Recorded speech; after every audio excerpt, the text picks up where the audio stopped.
Check.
Can we have the witnesses seated, please?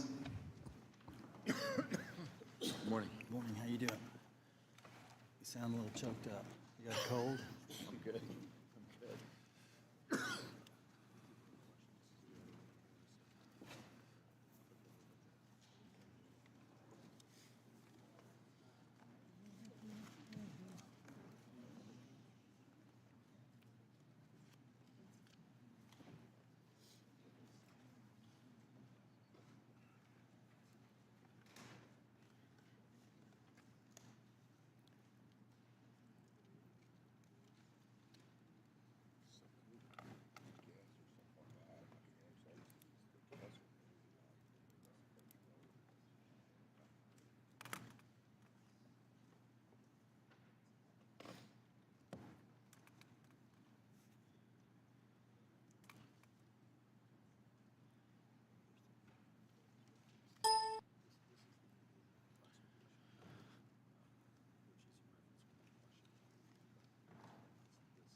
Once again, good morning, everyone. Without objection, the chair may declare the committee in recess at any time. Before we begin today's hearing, I want to provide a few important reminders. First, today's open portion is being broadcast live on C-SPAN and streamed on the committee's YouTube channel. This open portion of the hearing will be conducted entirely on an unclassified basis. All participants are reminded to refrain from discussing classified or other sensitive information protected from public disclosure. I will adjourn this open session following completion of one round of questions, and we will then move into a closed session where such questions can be asked. Second, I want to inform the audience that while I fully support constitutionally protected free speech and the right to assemble, this is not the time or place. Any would-be disruptors in the audience who interfere with the committee's business will not be tolerated. For this event, members will have 5 minutes with witnesses. I would ask each of my colleagues to keep both your questions and complete answers from the witnesses within those allotted 5 minutes. Any last questions that can't be answered in time will be submitted for the record. In the same manner in which the House Permanent Select Committee on Intelligence has conducted itself in recent worldwide threats hearings, I expect that we will continue to act in a bipartisan and respectful manner during today's event. I'm confident all members can treat each of our witnesses today with due respect, consistent with past practice. This worldwide threats hearing provides the American people the opportunity to hear directly from our intelligence community leadership on the threats that face our nation. It's my pleasure to welcome our witnesses to today's hearing. Director of National Intelligence, the Honorable Tulsi Gabbard. Director of Central Intelligence Agency, the Honorable John Ratcliffe. Director of the Federal Bureau of Investigation, the Honorable Kash Patel, Director of National Security Agency, General Tim Haugh, Director of Defense Intelligence Agency, Lieutenant General Jeffrey Kruse. Thank you all for being here. First, I want to address an issue that was made public earlier this week regarding a group text message exchange that included several members of President Trump's national security leadership team and a journalist. Yesterday, our colleagues on the Senate Select Committee on Intelligence held their hearing on the annual threat assessment, and unfortunately, instead of exploring the real and existential threats that face our nation, which is the purpose of this hearing, this issue consumed most of their time. While I will address this topic further in my questions, it's my sincere hope that we use this hearing to discuss the many foreign threats facing our nation. I have deep concerns about the state of our national security. The war between Russia and Ukraine has just surpassed 3 years and now includes North Korean troops on the battlefield. Iran remains the world's largest state sponsor of terrorism, supporting terrorist organizations throughout the Middle East like Hezbollah and Hamas, fueling the latter's war with Israel and Gaza. The threat of the Chinese Communist Party, or CCP, has metastasized worldwide, expanding a robust military and espionage capability well beyond the Pacific, including here within the Western Hemisphere. The CCP's aggressiveness in operations below the level of armed conflict continues to grow. For example, they have sponsored cyber attacks against United States critical infrastructure and even recruited a New York State governor's office employee into being an undisclosed agent of the CCP.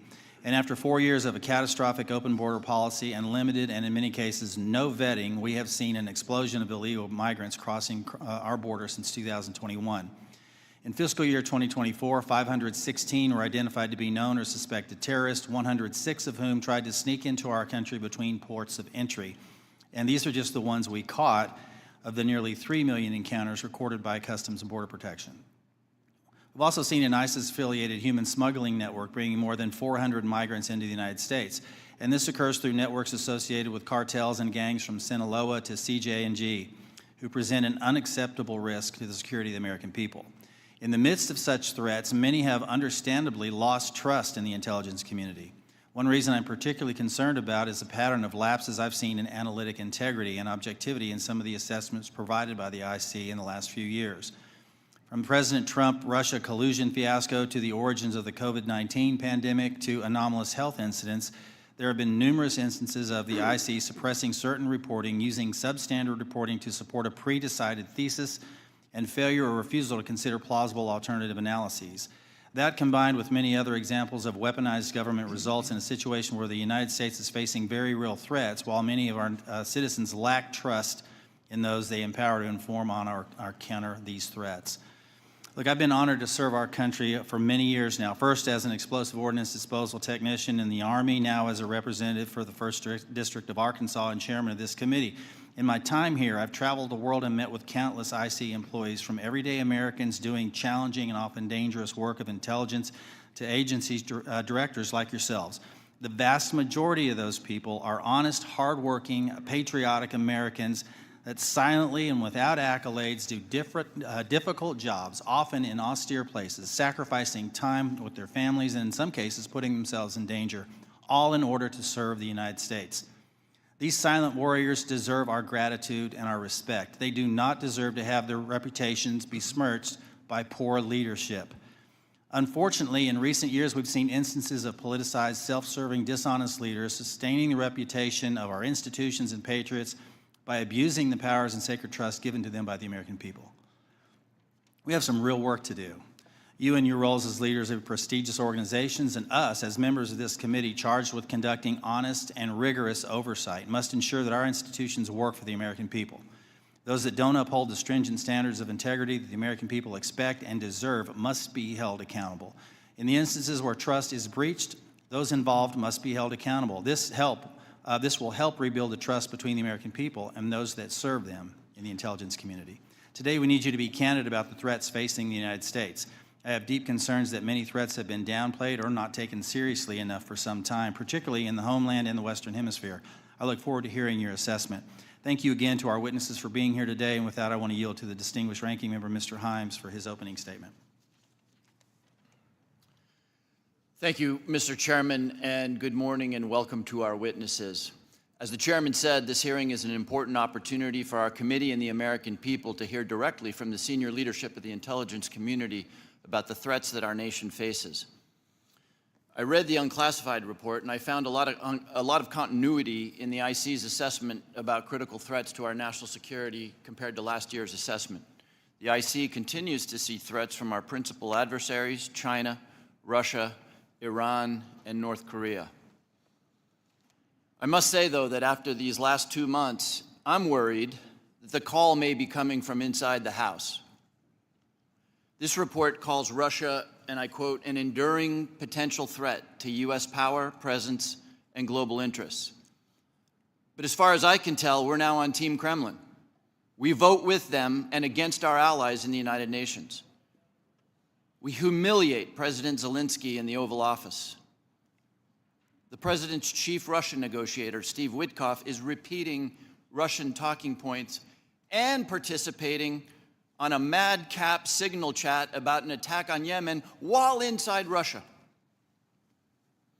USAID is gone, and with it, all American soft power. If I had time, I would ask the generals at this table about what it means to our national security to give up our soft power. We're no longer helping struggling nations in Africa. China, or worse, terrorists, are filling the vacuum. I wonder how many of those African countries will be named in next year's threat assessment. Thanks to DOJ, the men we paid to guard the most vicious ISIS terrorists in the world in Syria walked off the job. Do you think we'll see their names in this document next year? Elon Musk fired the people who maintain our nuclear weapons. Does that feel like a threat to you? Apparently, all of this mayhem is cheered by the President of the United States and by 20-somethings with laptops and nicknames like Big Balls. But I've been doing this for a long time, and I know that Moscow and Beijing and Tehran and Pyongyang cannot believe their luck. Now we come to learn that people in the most dangerous and sensitive jobs on the planet put extremely specific pre-decisional discussions about a military attack on signal which could be intercepted by the Russians and the Chinese. Everyone here knows that the Russians or the Chinese could have gotten all of that information, and they could have passed it on to the Houthis, who easily could have repositioned weapons and altered their plans to knock down planes or sink ships. I think that it's by the awesome grace of God that we are not mourning dead pilots right now.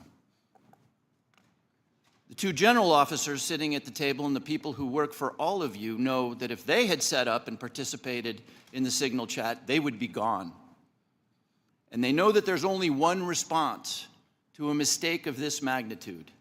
You apologize, you own it, and you stop everything until you can figure out what went wrong and how it might not ever happen again. But that's not what happened. The Secretary of Defense responded with a brutal attack on the reporter who did not ask to be on the signal chain. Yesterday, our former colleague Mike Waltz did the same in the White House and then went on Fox to call Jeff Goldberg a loser. What do you think the people who work for you are seeing and learning from that? Now, except for that last part, almost all of the mayhem slowly eroding our safety, our standing, and our security in the world has largely happened outside the IC. If you had a part in that, and I suspect you did, I thank you. I'll say it now and I'll say it again every time we see each other over the next couple of years. You must protect the thousands of patriots who go to work every day under you to keep us safe. You need to go to work every day thinking about their morale, their well-being, and their protection. I've done intelligence oversight for more than a decade. It's my job to ask you the tough questions and maybe even make you uncomfortable. But John, I don't ever walk through your lobby and look at those 140 stars on the wall without choking up over the fact that men and women far better than I will give their lives to keep us safe. There's about a dozen people in this room who know all their stories, and you know and I know that many of the men and women who have stars on that wall died because of bad decisions or poor judgment by their leaders. We've all worked together before and recent events notwithstanding, we need you to succeed. Your people and our safety requires you to succeed. I really hope you do. But let me say now that if some overcaffeinated 20-year-old succeeds in firing your linguists or your mathematicians or your paramilitary officers, if you shut down some unit because Steve Bannon or Seb Gorka doesn't like it, America will be less safe and people will get hurt. And I and this committee and history will be very unkind. Yield back, Mr. Chairman. Gentleman yields. Now recognize Director Gabbard to make a statement on behalf of the intelligence community. Thank you very much, Chairman Crawford and Ranking Member Himes. Members of the committee, thank you for the opportunity for us to be here to present the 2025 Annual Threat Assessment. I'm joined here by my colleagues from the CIA, DIA, FBI, and NSA. Our testimony today offers the collective assessment of the 18 U.S. intelligence elements making up the U.S. intelligence community and draws on the intelligence collection and information available to the IC from open source and private sector and the expertise of our analysts. It evaluates what the IC assesses most threatens our people and our nation's ability to live in a peaceful, free, secure, and prosperous society. As you know very well, we face an increasingly complex threat environment that is threatening us here at home and our interests abroad. I'll begin by focusing on what most immediately and directly threatens the United States and the well-being of the American people: the non-state criminal groups and terrorists putting American lives and livelihood at risk. I'll then move on to focus on the key nation states who have the capability to threaten our security and the interests of the United States. Cartels, gangs, and other transnational criminal organizations in our part of the world are engaging in a wide array of illicit activity, from narcotics trafficking to money laundering, to smuggling of illegal immigrants and human trafficking, which endanger the health, welfare, and safety of everyday Americans. Based on our latest reporting available for the year-long period ending October 2024, cartels were largely responsible for the deaths of more than 54,000 American citizens due to synthetic opioids. Mexico-based transnational criminal organizations are the main suppliers of illicit fentanyl to the U.S. market and are quickly adapting to enforcement and regulatory pressures by using multiple sources and methods to procure precursor chemicals and equipment, primarily from China and India, many of which are dual-use chemicals used in legitimate industries. Independent fentanyl producers are also increasingly fragmenting the drug trade in Mexico. The ready availability of precursor chemicals and ease of making illicit fentanyl have enabled independent actors to increase illicit fentanyl production and smuggling operations in Mexico. Cartels are profiting from human trafficking and have likely facilitated more than 2 million illegal immigrants encountered by law enforcement at the U.S. southwest border in 2024 alone, straining our vital resources and putting the American people at risk. Criminal groups drive much of the unrest and lawlessness in the Western Hemisphere.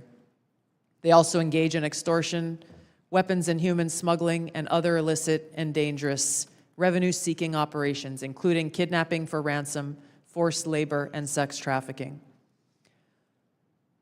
While some of these key drivers of migrants are expected to persist, heightened U.S. border security enforcement and deportations under the Trump administration are proving to serve as a deterrent for migrants seeking to illegally cross our borders.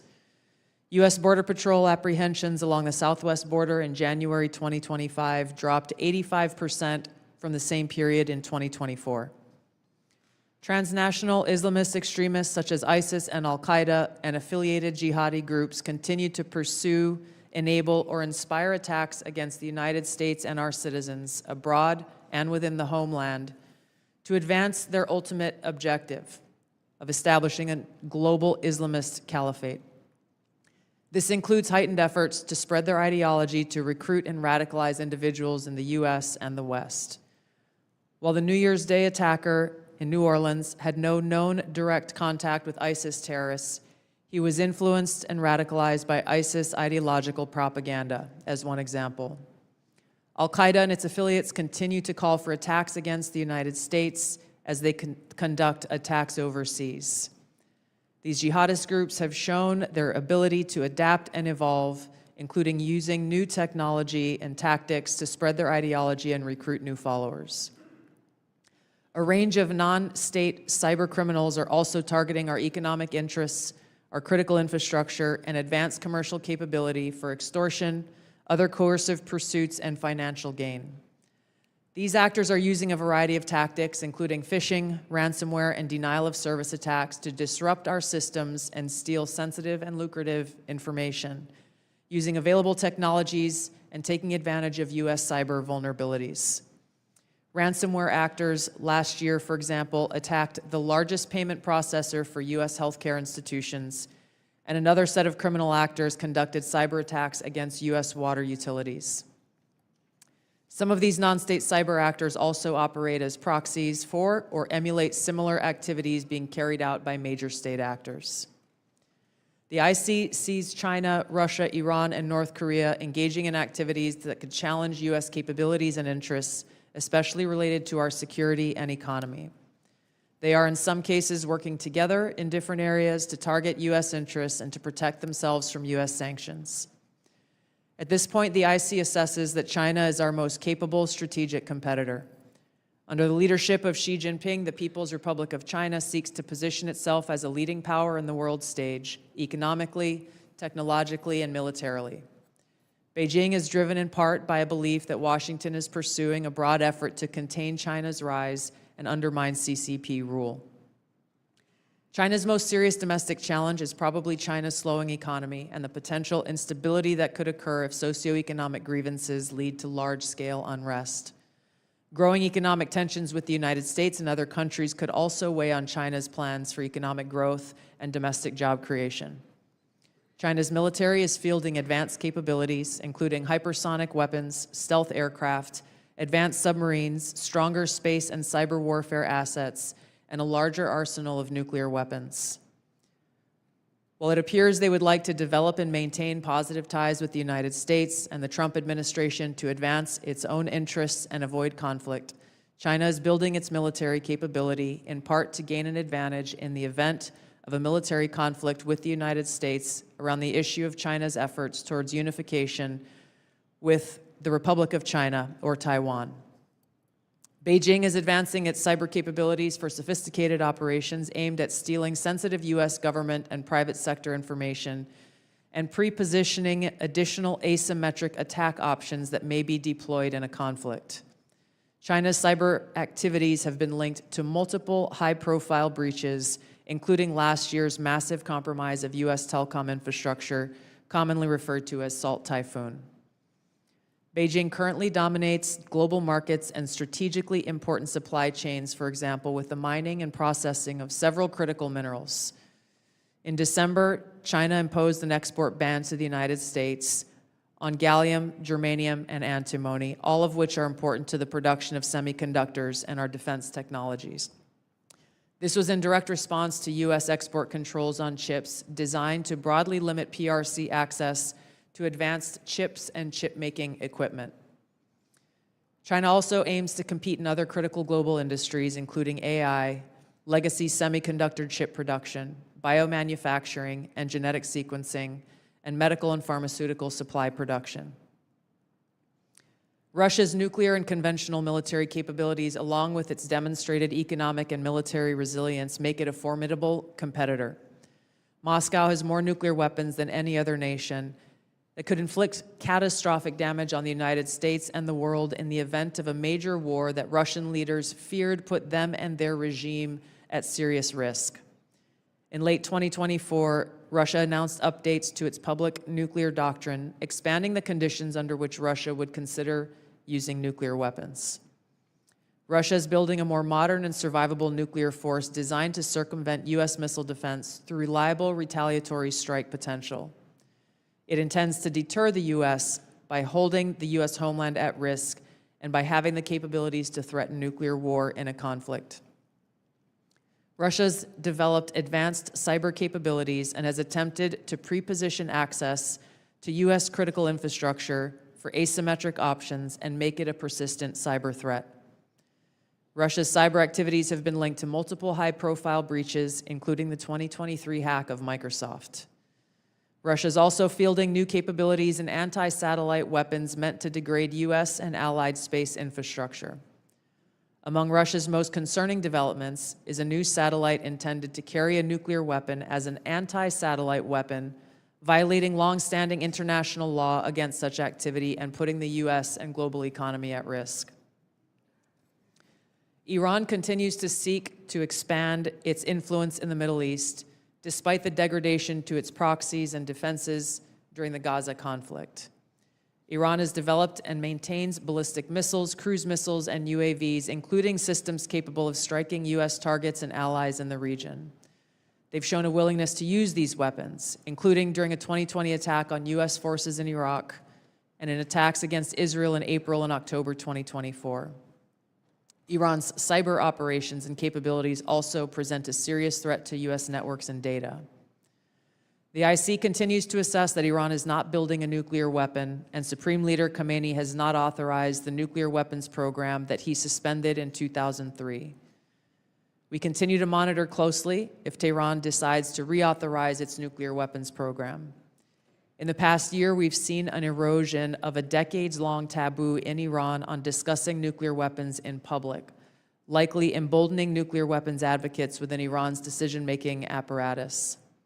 Iran's enriched uranium stockpile is at its highest levels and is unprecedented for a state without nuclear weapons.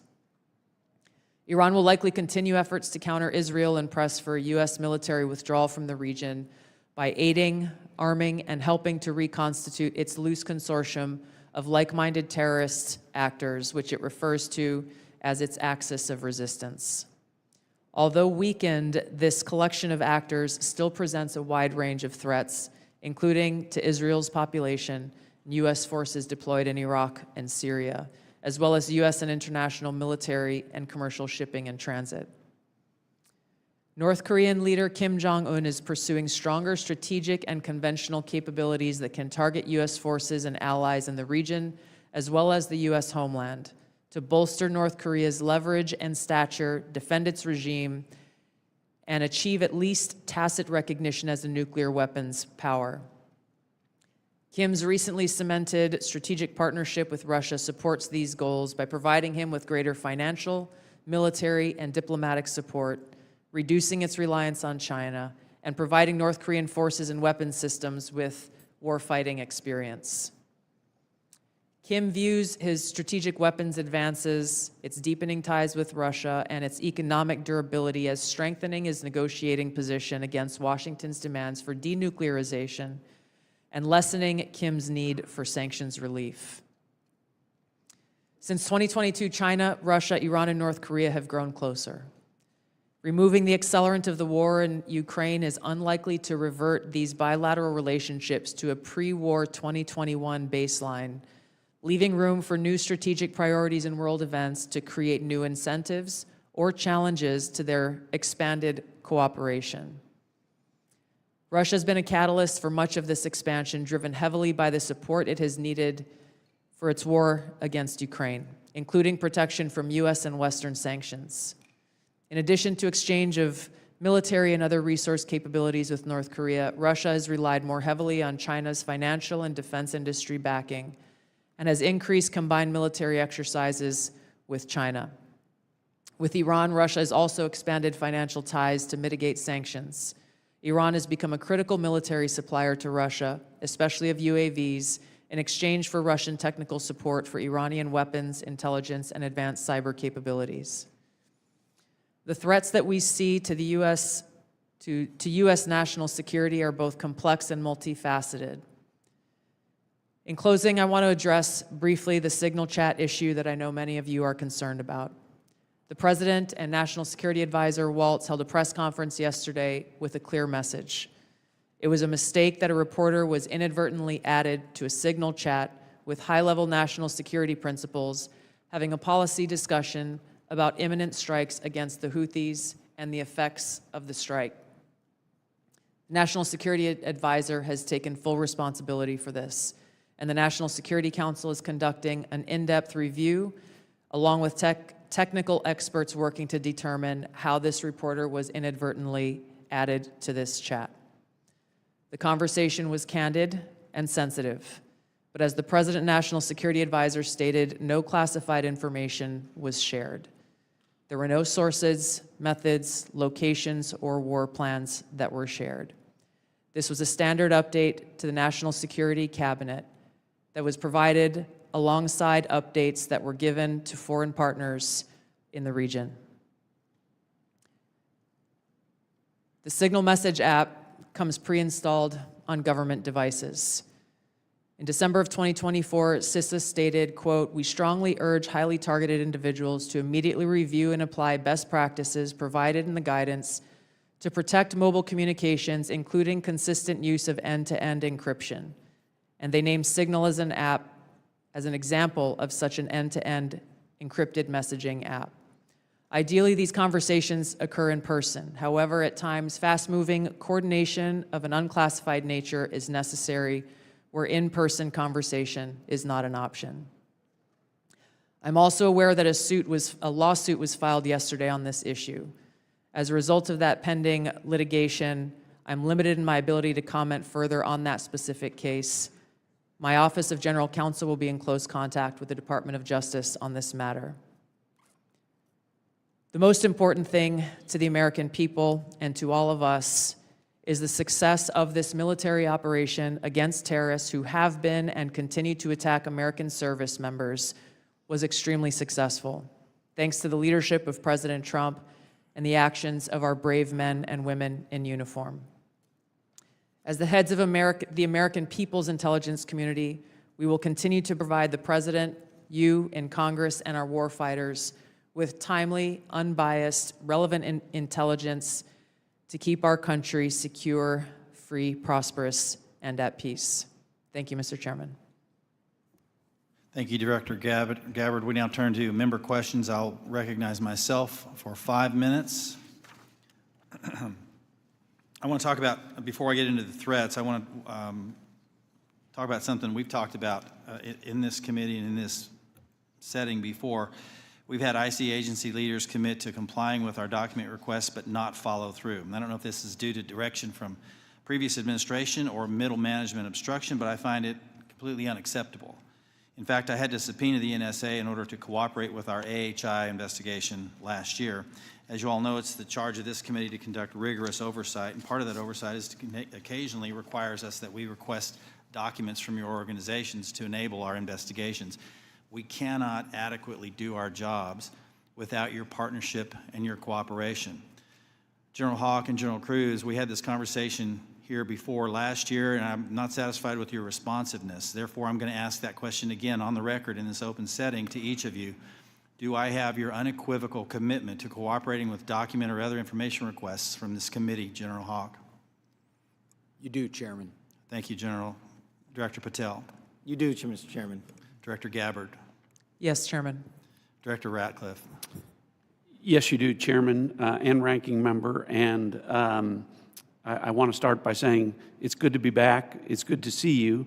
And as you all know, I have a special appreciation for the work that this committee does, having previously been a member. I also understand the importance of the oversight role that it has. And so you have my full commitment and my understanding about what your responsibilities are and my obligation to keep you fully and currently informed, and I will do that. Appreciate that. General Kruse. Chairman, of course, you have our continuing support on this critically important effort for the nation. Thank you. I appreciate that. I want to turn now to something that's a topic of conversation and really needs to be, and that's our own neighborhood here in our Western Hemisphere. I mentioned in my opening statement, I'm deeply concerned about encroachment in the Western Hemisphere, not just by China, but other adversaries like Russia and Iran, from Russian military cooperation with and support to Venezuela and Nicaragua, CCP-linked companies' acquisition of critical assets in Central and South America, Iran's defense agreement with Bolivia, the establishment of a technical military cooperation commission including Venezuela, Cuba, China, Russia, and Iran. And I could list several more alarming examples. I'm afraid we've focused so much of our attention across the world that we've lost sight of our own neighborhood. leading to the anti-American regimes gaining permanent footholds within striking distance of the homeland. So, Director Gabbard, to the extent that you can discuss it in this setting, what is the intelligence community's assessment of adversary encroachment in the Western Hemisphere? Thank you, Mr. Chairman. We'll be able to go into greater detail in the closed session, but the intelligence community assessment reflects what you have just detailed and outlined. The continued competition, encroachment, and investments that are occurring in the Western Hemisphere have rapidly increased and continue to pose a threat both to our economic interests and to our security. Every day there are new reports of further attempts. One just recently that came up yesterday with investments that are being made in the southeast part of the United States. Again, I'll go into this further in a closed setting, but the intelligence assessments that we are receiving are being shared with senior cabinet officials, Department of Energy, Commerce, Treasury, those who are working alongside us to not only monitor, but to determine the best policies that will protect our interests. Thank you. I want to turn to Director Patel real quick in the time that I have left. If you can flesh this out for me just a little bit. You indicated something that caught my attention in the proceeding yesterday, and that was your involvement with the Judicial Drug Task Force that you partner with at the state level, and how that has yielded positive results with regard to cartel activity. Can you put a little finer point on that to describe those partnerships in the 53 seconds we have remaining? Yeah, I'll try to be brief. Mr. Chairman, Mr. Vice Chairman, thanks for having us, Ranking Member. My priorities at the FBI have been to partner with state and local law enforcement in ways that we have not done so before, particularly on information sharing, and it's a two-way street. And in order for us to effectuate drug seizures and narcotics interdictions in the 50 states, we treat them as all border states, because that's what's happening. We have an American citizen die of a drug overdose every 7 minutes. That is wildly out of control and unacceptable. But the FBI cannot do that mandate and secure the American people from Washington, D.C. So we're putting resources in the field. We are working with our partners at the state and local level, and we are seeing immediate results, as we are seeing in Arkansas, as I outlined yesterday, with hundreds of arrests, thousands of pounds of narcotics seized, dozens of weapons, and multiple indictments. Thank you, Director. I'm going to yield and recognize Ranking Member Himes for 5 minutes. Thank you, Mr. Chairman.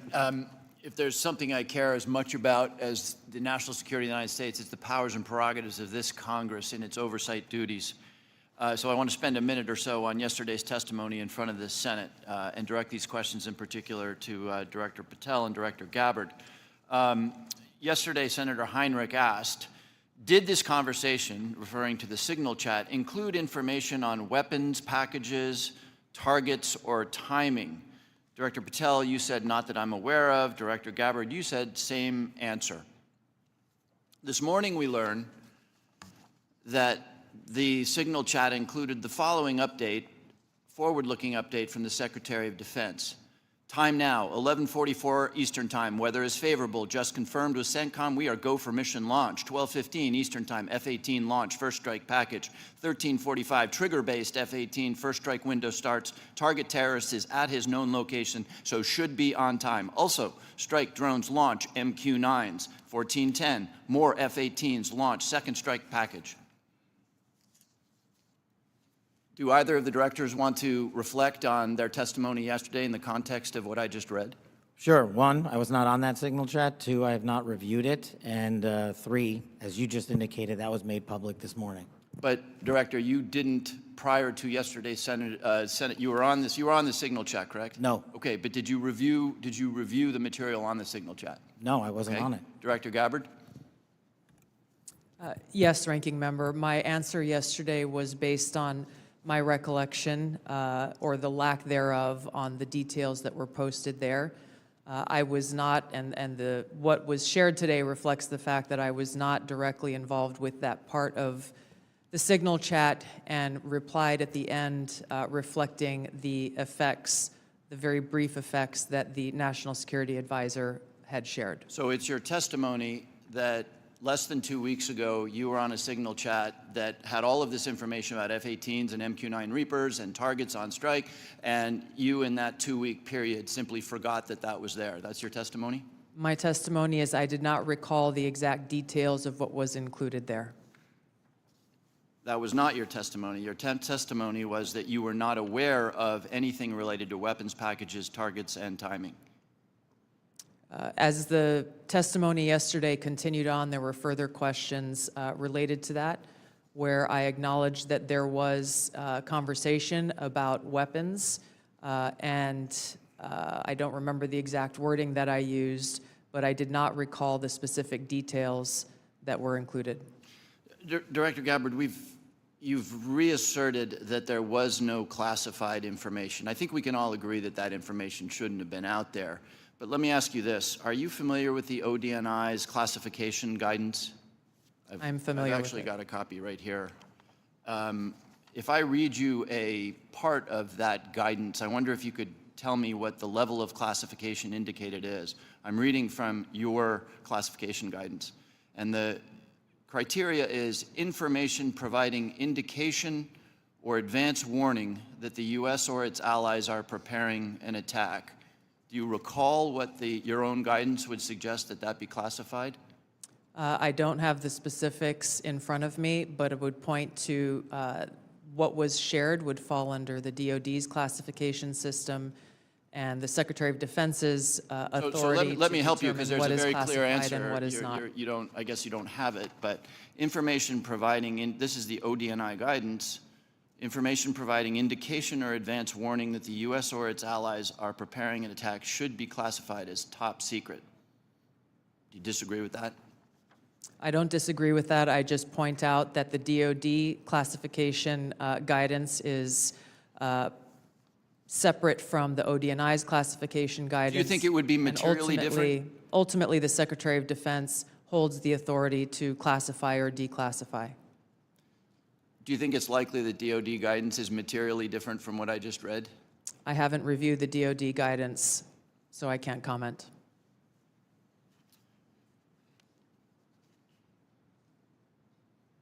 Director Gabbard, a lot of this suggests sort of a lack of sobriety. When there's punch emojis and fire emojis, it's a lack of sobriety.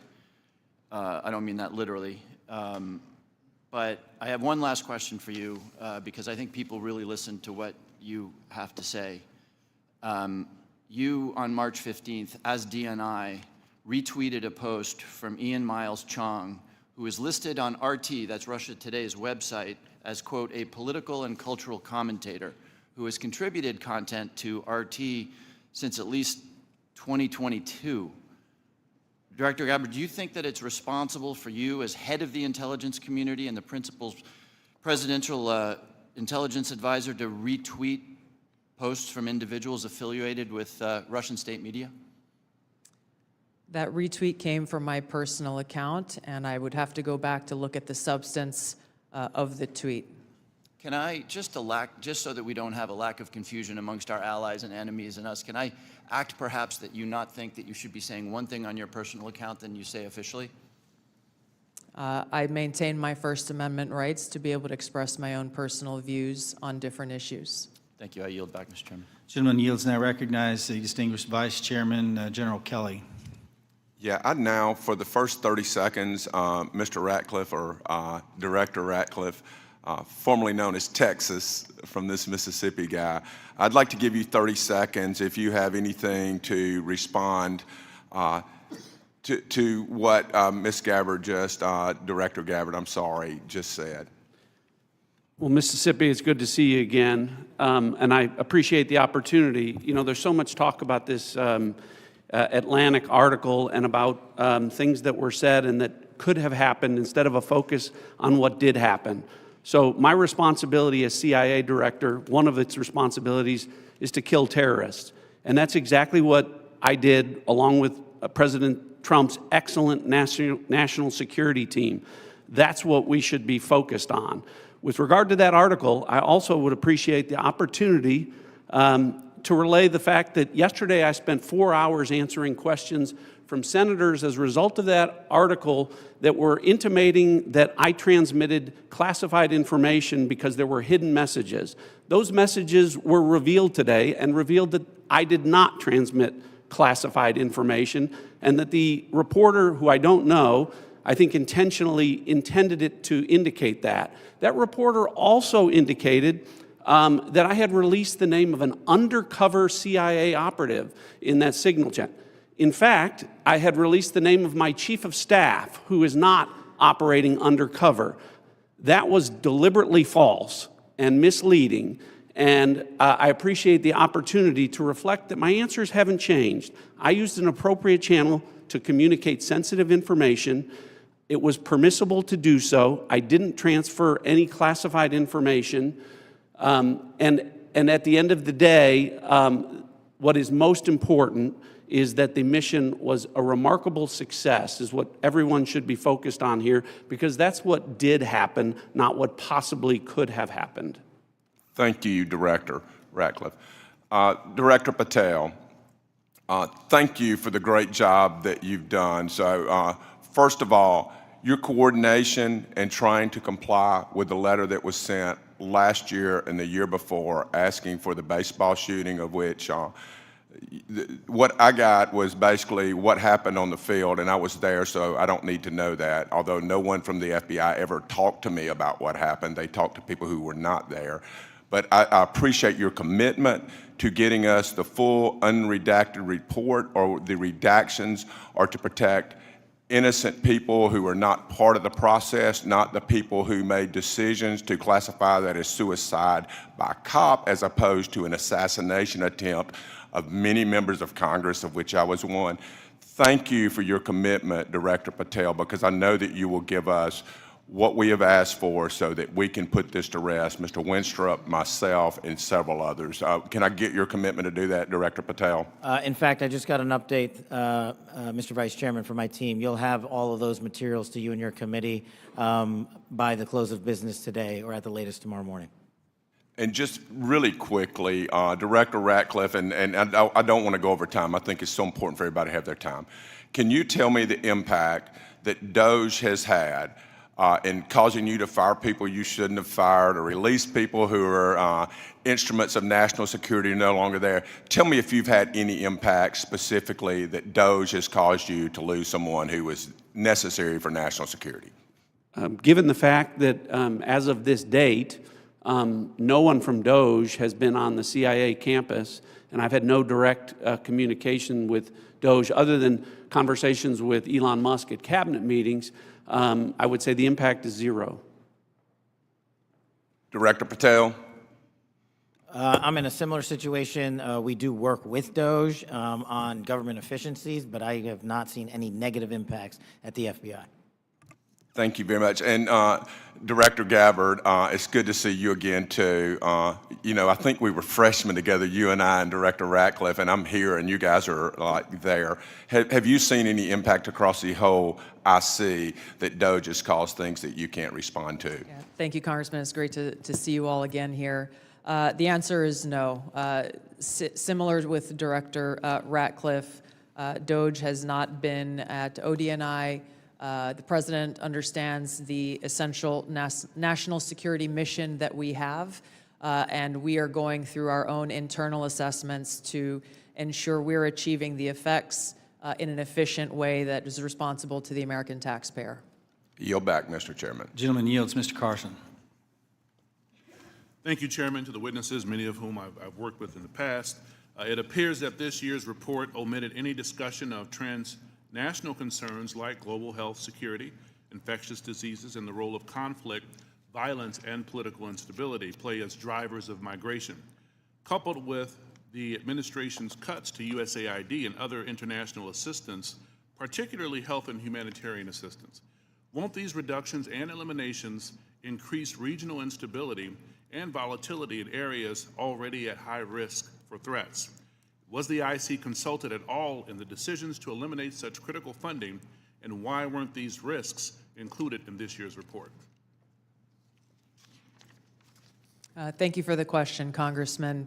The direction that I gave to our National Intelligence Council as they were putting together the annual threat assessment was to focus on the most direct and extreme threats that we face from non-state and state actors. While I acknowledge the factors that you've mentioned create an environment that our operators and intelligence officials need to be aware of, this year's annual threat assessment was really more targeted to focus on the direct threats that we have the ability to affect and impact. Some of those were included here that you mentioned with regard to the effects and impacts of USAID. That assessment has not yet been done, or at least to my knowledge, and was not considered to be included here.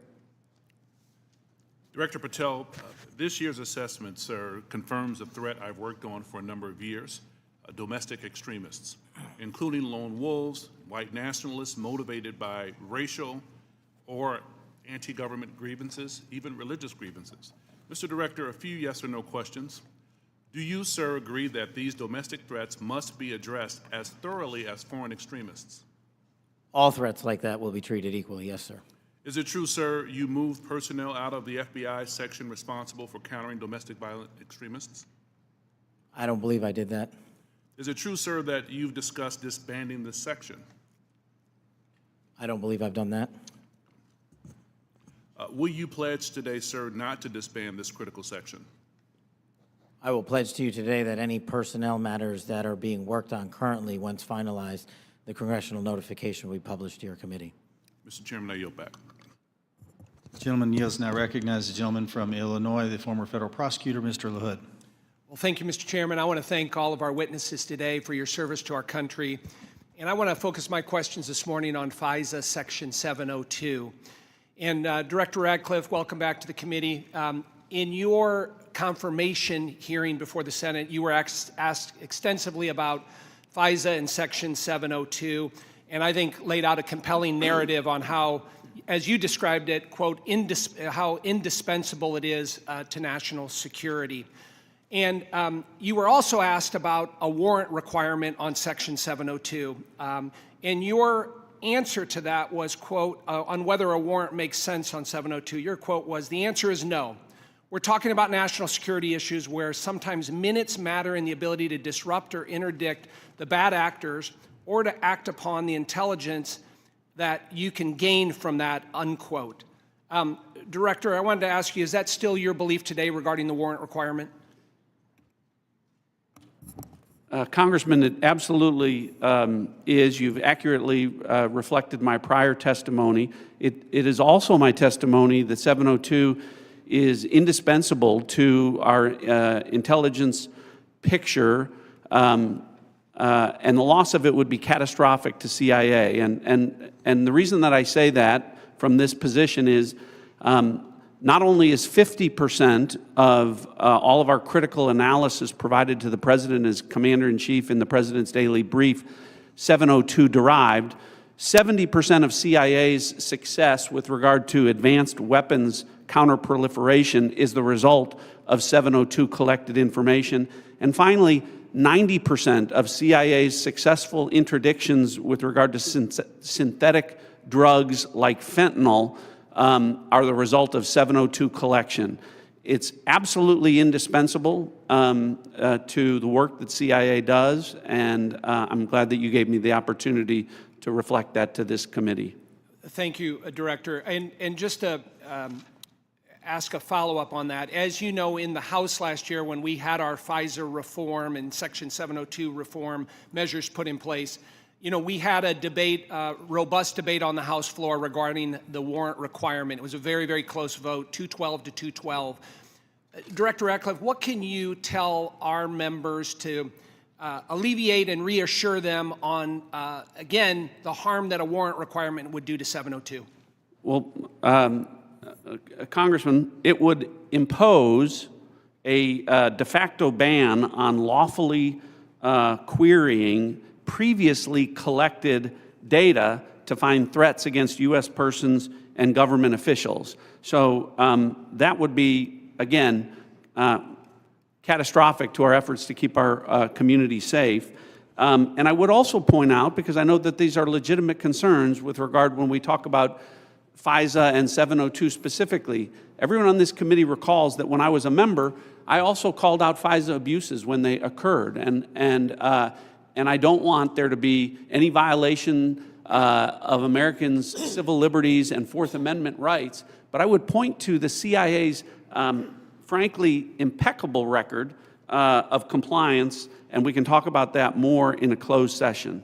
Thank you, Director. Director Patel, I want to turn to you. Similar in your Senate confirmation, you were asked extensively about 702. And as you know, in our bill that we passed last year, we put lots of reforms and changes and protocols in place for the FBI.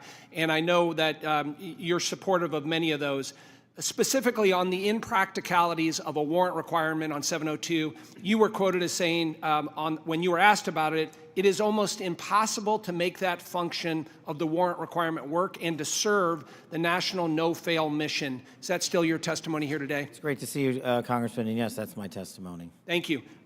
As you know, the reforms that we put in place were significant, requiring the FBI personnel to get a supervisor or attorney approval to conduct U.S. person inquiries, requiring high-level approvals up to the FBI deputy director level before certain queries are conducted on U.S. elected or appointed officials, candidates, or media personnel, requiring the Department of Justice to audit all U.S. person queries performed by the FBI within 6 months of each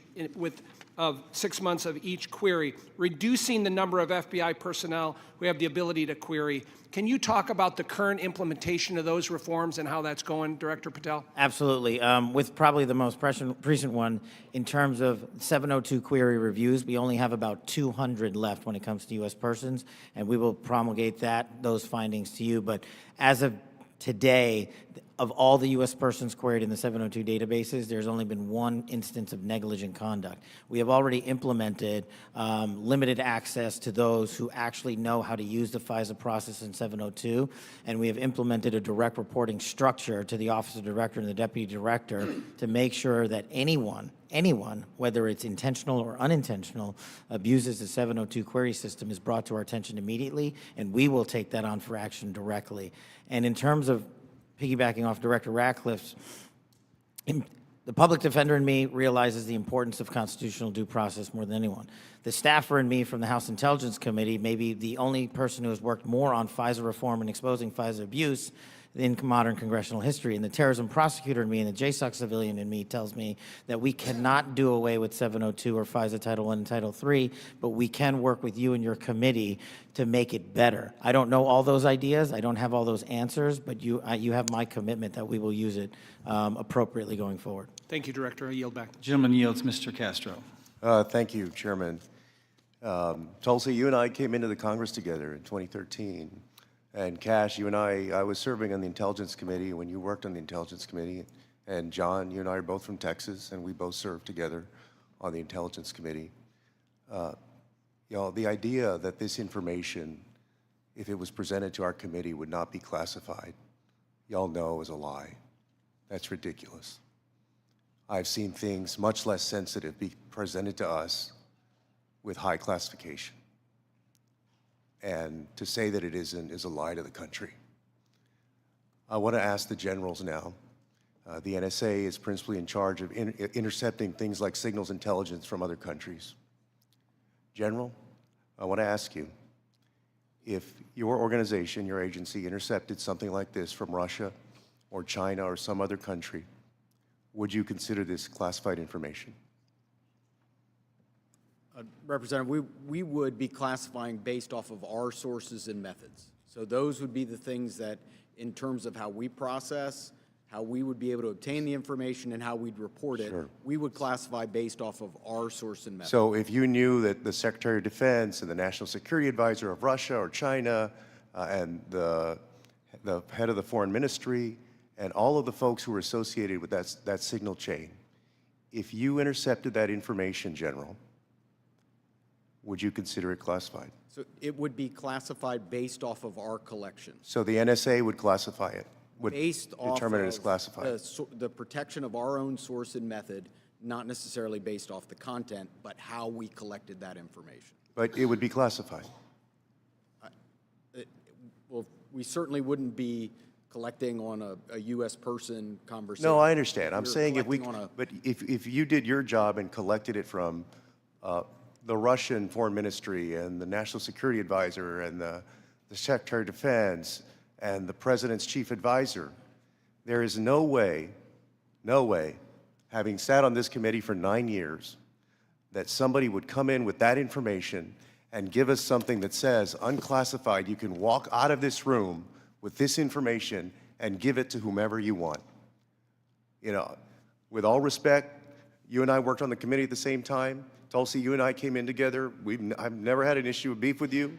John, you and I are both from Texas. Y'all know that's a lie. It's a lie to the country. I want to ask about the Alien Enemies Act really quick while I have time. The President has used the Alien Enemies Act, a wartime authority last used to detain German and Japanese nationals during World War II, to summarily deport people accused of being members of the Venezuelan gang Tren de Agua. To invoke this law, the President must demonstrate that the United States is under invasion by a foreign nation or government. They have alleged that we are under invasion by the Venezuelan government. The idea that we are at war with Venezuela would come as a surprise to most Americans. The unclassified version of the annual threat assessment the intelligence community just released makes no mention of any invasion or war that we are fighting with the nation of Venezuela. You would think our nation being at war would merit at least a small reference in this threat assessment. And Director Ratcliffe, does the intelligence community assess that we are currently at war or being invaded by the nation of Venezuela? We have no assessment that says that. Thank you. In invoking the law, the President alleged that Tren de Agua is, quote, undertaking hostile actions against the U.S. at the direction, clandestine or otherwise, of the Maduro regime in Venezuela. Director Gabbard, does the intelligence community assess that the Venezuelan government is directing Tren de Agua's hostile actions against the United States? There are varied assessments that came from different intelligence community elements. I'll defer to Director Patel to speak specifically to the FBI assessment. But let me ask you, so you're saying there are conflicting assessments that have come from the IC? That's correct. Okay, thank you. We'll take it up in closed session. All right. You know, your threat assessment makes issue of, highlights fentanyl trafficking as a top threat to the United States, yet support for law enforcement cooperation with Mexico has been put on hold, and there's been a threat of invasion to Mexico by the United States. You assess that Russia's advanced cyber capabilities make it a persistent counterintelligence cyber threat, yet the administration shut down the unit at the Cybersecurity Infrastructure Agency tasked with stopping Russian cyber attacks. There are so many other ways that the actions of this administration have contradicted this threat assessment, and the administration is making the world and the United States more dangerous. I yield back. The gentleman yields. The gentleman from Pennsylvania, Mr. Fitzpatrick. Thank you, Chairman Crawford. Thank you to all of our witnesses for being here. I look forward to working with each and every one of you to keep our country and our planet safe. I wanted to carry on the topic of Section 702 reauthorization. Representative LaHood and I did a lot of work on this over the past 2 years. As you all know, last Congress, this committee worked in a bipartisan manner to advance the reauthorization of what most of us, if not all, deem to be our country's single and most important national security tool. The result was what was titled the Reforming Intelligence and Securing America Act, which not only reauthorized Section 702, but equally important, it provided necessary reforms to our intelligence community in an effort to address past abuses. This was the largest single reform of the FBI and the IC in a generation, making sure that there are appropriate compliance guardrails that enhance accountability while still protecting the critical tools necessary for our nation's security. Just to name a few, in 2009, Section 702 protected our nation from an attack by an al-Qaeda member who intended to detonate explosives in the Manhattan subway lines. In 2014, Section 702 helped prevent attacks by assisting in the removal of ISIS leader Haugh. In 2022, Section 702 contributed to the U.S. government's operation against the last remaining 9/11 architect, Ayman al-Zawahiri. And as we saw in the horrendous attacks of October 7th, an attack on the people of Israel, where Hamas killed over 1,200 innocent civilians, intelligence collection is essential to the safety and security of our population. We must never, ever see another attack the likes of 9/11, especially as a result of a self-inflicted intelligence failure. Not reauthorizing the use of this authority in this coming year would intentionally and willingly put the United States at a disadvantage against actors who seek our destruction. Representative LaHood touched on the warrant requirement. As you all know, that is really the linchpin here. And I think it's abundantly clear for members of this committee, members of this Congress, and for members of our Intelligence Committee to understand that a warrant requirement is on the collection of data. A warrant requirement cannot apply to the querying of already lawfully collected data. To follow that theory to its logical extreme would be to say that a police department who has an evidence locker containing lawfully collected data has to get a warrant to re-enter that evidence locker. It'd be akin to say to a police officer they cannot run a license plate, which is querying off of lawfully collected Department of Transportation data without getting a warrant. It would shut down the courts, it would shut down law enforcement, it would make our country much less safe. So I want to ask Director Patel, Director Ratcliffe, I want to yield the floor to you as we will be working with all of you, particularly your two agencies, on reauthorization, to share your thoughts.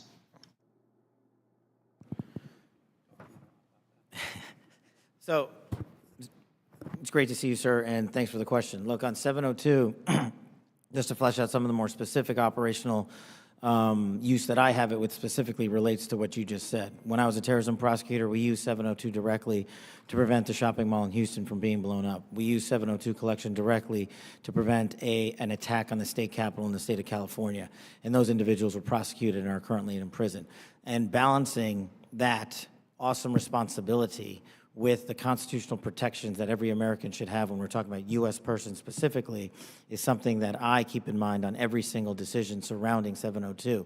But as Director Ratcliffe stated, and has been my experience, while I understand and appreciate the concerns for the warrant requirement based on U.S. persons, if there is a solution that allows that to happen in real time, then we can have that discussion. But I have not encountered one, and thus it obviates the need in my perspective, in my mission set to protect the American people and hunt down criminals in its application. So where it is now with the reforms y'all have implemented, we've done a great job on protecting American civil liberties, and I'm always open to, and I do believe we can do some more.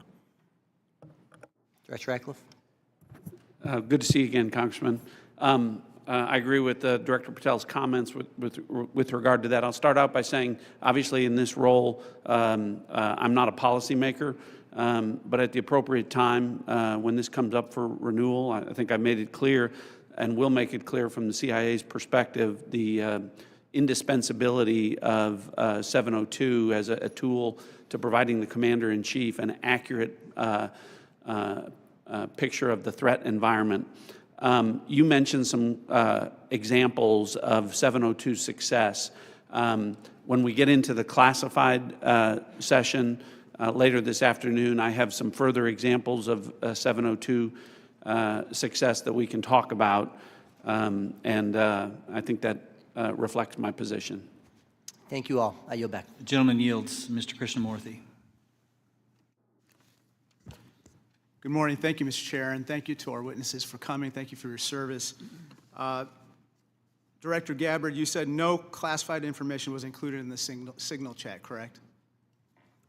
That's correct. And President Trump also said there was no classified information in the signal chat. And Secretary Hegseth said nobody was texting war plans. There was absolutely no classified info in that chat. Lieutenant General Kruse, I'd like to talk to you about a couple things real quick. Executive Order 13526, Section 1.4a. This is the Trump administration's executive order with regard to classified information. It says, information shall be classified if its unauthorized disclosure could reasonably be expected to cause damage to national security, including military plans, weapons systems, or operations. You don't disagree that that's accurately quoted, right? That's an accurate quote from the executive order. And DOD 5200.01, this is the DOD's manual on classification, says, quote, information shall be classified if its unauthorized disclosure could reasonably be expected to cause describable damage to national security. This includes military plans, weapon systems, or operations. You don't disagree that I quoted that accurately, right? That's also an accurate quote. Can I show you I'd like to show you the text that Secretary Hegseth actually published to the world. Now, Lieutenant General Kruse, as Ranking Member Himes said, it says, time now, weather is favorable, just confirmed with CENTCOM we are a go for mission launch. Then it says at 12:15 Eastern, F-18s launch first strike package. F-18s are military systems, correct? Weapon systems. They are. Okay. 13:45, trigger-based F-18 first strike window starts. Target terrorist is at his known location, so should be on time. Also, strike drones launch, MQ-9s. MQ-9s is a weapon system, correct? They are. Okay. I think applying the executive order as well as the DoD manual to this fact pattern, we clearly have weapon systems that have been identified. That is classified information. Now, the reason why it's important that this information not be disclosed is that we don't want the adversaries to know what's about to happen, right, sir? Well, I would draw a small distinction there. You referenced and asked if that platform, those two platforms are weapon systems. They are, but those terms are used all across the globe in a lot of contexts. So it's really about how they're used in the context of this particular document. I just want to clarify that the use of those terms, I understand. Yeah. In this situation, those are operational details. They are operational details, but again, as you quoted the DoD instruction, it's about operations. So as you further go down into what are the operational details, I think as we had a discussion yesterday, the important aspect, I think all of us are very familiar. This is classified information. This is classified information. It's a weapon system as well as sequence of strikes as well as details about the operations. And so I think that just piggybacking off of what some other members have said, using the DoD's manual as well as the executive order in operation today with the Trump administration, this text message is clearly classified information. Secretary Hegseth has disclosed military plans as well as classified information. He needs to resign immediately. He needs to resign immediately, and a full investigation needs to be undertaken with regard to whether other similar signal chats are occurring in this administration. I'd like to turn my attention to another topic. Director Patel, according to the DOJ, in 2022, the FBI led Joint Terrorism Task Force, JTTF, in my hometown of Chicago, valiantly led efforts to prevent a plot to attack Naval Station Great Lakes in Illinois. You don't dispute that, do you, sir? I'm not familiar with it, but I don't dispute what you're telling me. Thank you. A memo obtained by ABC 7 News of Chicago said that this task force will now be, quote, actively supporting, close quote, the Department of Homeland Security and its immigration enforcement. You don't dispute that either, do you? I'm just not familiar with it, sir. Okay. Sir, I just have to say, the DOJ has now tasked JTTFs to shift some resources to immigration enforcement efforts. And I don't say this lightly, if there's a terrorist attack anywhere in the country, including in Chicago, and it was because the JTTFs in part shifted resources, they'll be held to pay. Thank you, sir. Gentleman's time has expired. Gentleman from Georgia, Mr. Scott. Thank you, Mr. Chairman. Director Gabbard, was the target terrorist named in the text, or was it simply referred to as target terrorist? The target was not named. Thank you. Was the location named? Congressman, no locations were named. Thank you. Director Patel, there was a specific accusation made about how close we are working with Mexico currently. My understanding, and I want to congratulate you on this, and I think it shows a shift of focus at the FBI since you've taken over to what it should have been doing all along, which is chasing the 10 most wanted that are threatening our country. My understanding is that 2 of the 3 were actually arrested in Mexico and are being extradited back to the United States. Is that correct? Yes, sir. We have been working. One of the first meetings I took as FBI director was my counterpart, Secretary Farouche in Mexico. And subsequent to that, we have extradited or expelled from Mexico, 2 top 10 of the FBI's most wanted list, and 33 other criminals.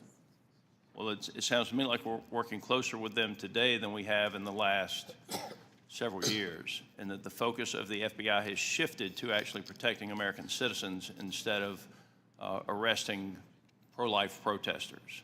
Our mission is to find violent criminals wherever they are, and if they're in Mexico, we're going to get them. Thank you. And I appreciate you, and I appreciate the change in the focus of the FBI. I want to talk with you a little bit about the counterintelligence threats, one of which was an active duty U.S. Army soldier charged with conspiring to transmit national defense information to individuals located in China. What can you say in this setting, or can you briefly explain your work with interagency partners to identify and neutralize intelligence threats in the United States around this example? For me, sir? Yes, sir. So generally speaking, on counterintelligence and countering espionage, whether it's from adversaries like the CCP, Russia, Iran, or otherwise, we have prioritized them as an equally violent criminal enterprise seeking to do harm to our critical infrastructure and also to exploit and steal our data, whether it's government or private personnel. And so we have expanded our resources into them and working with the interagency to make it a priority. Okay, thank you. I want to move on to the issue of the threshold of parole under the previous administration and the number of illegal immigrants that have come into this country, including people with known membership in terrorist groups. For those individuals that pose a risk and that we have captured and are being deported, are we sharing the biometric and biographic information with our allies to mitigate their ability to relocate or operate abroad? What we are doing at the FBI is sharing the information we're allowed to with our Five Eye partners, and then on an individual basis, we are trying to share information with other partners who deemed individuals that they find of consequence. Okay. As you move further into your position, if you have additional recommendations on how we better share information, please let us know. Yes, sir. Director Ratcliffe, China's influence on the Panama Canal has increased since 2017. Panama became the first Latin American country to sign on to China's Belt and Road Initiative. Can you talk about not just China embedding itself into the various canal-related sectors and operations, but what other areas in Central and South America have China and others increased their presence, and what examples concern you the most? Thanks, Congressman. Appreciate the question. I do want to comment, the question before about cooperation with Mexico, it's really across the IC. When Mexico's Secretary General Omar Harfuch, head of Mexican security, was here, he not only met with Director Patel, he met with Director Gabbard, and he met with me. So we have been working on that, again, to the benefit of both our countries. To your point, the PRC throughout Central and South America continues to attempt to use its soft power to gain a foothold. They use direct aid to countries that need it. They also provide funding to universities to get a foothold to create influence. And you mentioned the Panama Canal, and you've seen the diplomatic efforts of the administration to address that and push back on PRC ownership of the canal locks. But that ties into what the IC is doing. In these instances, it's important for us, Congressman, to the best way we can operate is to provide intelligence to countries in Central and South America, to provide them with briefings, which we do, to provide them with tailored analysis of our intelligence about how China is manipulating them, about how China is hacking them, the things that China is doing to gain a foothold, and Russia and Iran throughout that area. So the CIA is very much focused on that. Gentleman's time's expired. Mr. Crow. Thank you, Chairman. General Haugh, the NSA recently warned its employees not to use the Signal app. Is that correct? What we did, Congressman, is we put out cybersecurity advisories on a whole host of systems. On the Signal app that was included in that advisory, right? What we've done is we've put out an advisory on how to use the Signal app and other encrypted applications, because we do encourage our employees and their families to use encrypted. Because there's risk to that app. There are. Okay. General Kruse, DOD also issued a warning about vulnerabilities to the Signal app recently, correct? That's correct. Okay. Director Gabbard, you were on the Signal text chain in question, correct? Yes. As was Mr. Witkoff, the administration's lead negotiator with the Russians, correct? Yes. And at the time, Mr. Witkoff was actually in Russia during this chat discussion, was he not? I was not aware of that. Was he on his personal phone at the time? I don't know. Well, it's my understanding that he was indeed in Russia. Director Gabbard, you were also traveling during this discussion, correct? Yes. And where were you? I was traveling through the Asia-Pacific region. I don't recall which country I was in at that time. You don't remember the country? I'd have to go back and look at the schedule. Director Gabbard, I want to direct your attention again to the text chain where it says, just confirmed with CENTCOM, we are a go for mission launch. Does that indicate to you that there is about to be a military operation? Yes. Director Gabbard, earlier in this hearing, we heard about the DOD's classification standards. I want to now turn my attention to your classification standards. You're the Director of National Intelligence. The Office of the Director of National Intelligence classification guide says, quote, information providing indication or advance warning that the U.S. or its allies are preparing for an attack, end quote, is to be classified as top secret. Are you familiar with that? Yes. Director Gabbard, have the Houthis indicated an ability to shoot down American aircraft? Yes. They have in fact done so, haven't they? Yes. Including MQ-9 Reapers, haven't they? That's correct. And that was one of the systems used in the attack recently that's the subject of this discussion, is it not? Correct. General Kruse, are you familiar with this system? I'm not wearing my glasses at the moment, but... Well, I'll help you out. This is an SA-3 anti-aircraft system. Correct. Are you familiar with this next system? I am. What is it?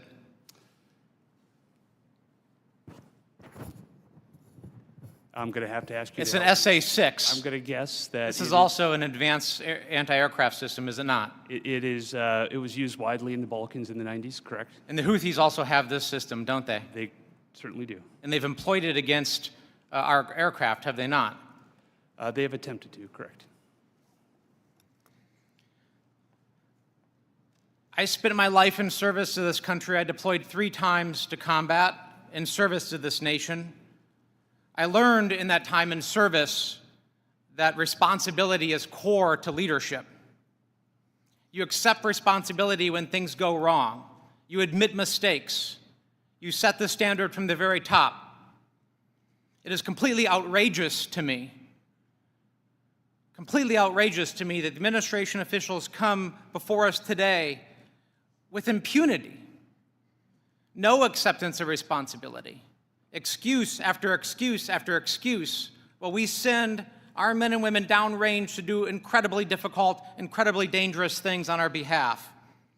And yet, nobody is willing to come to us and say this was wrong.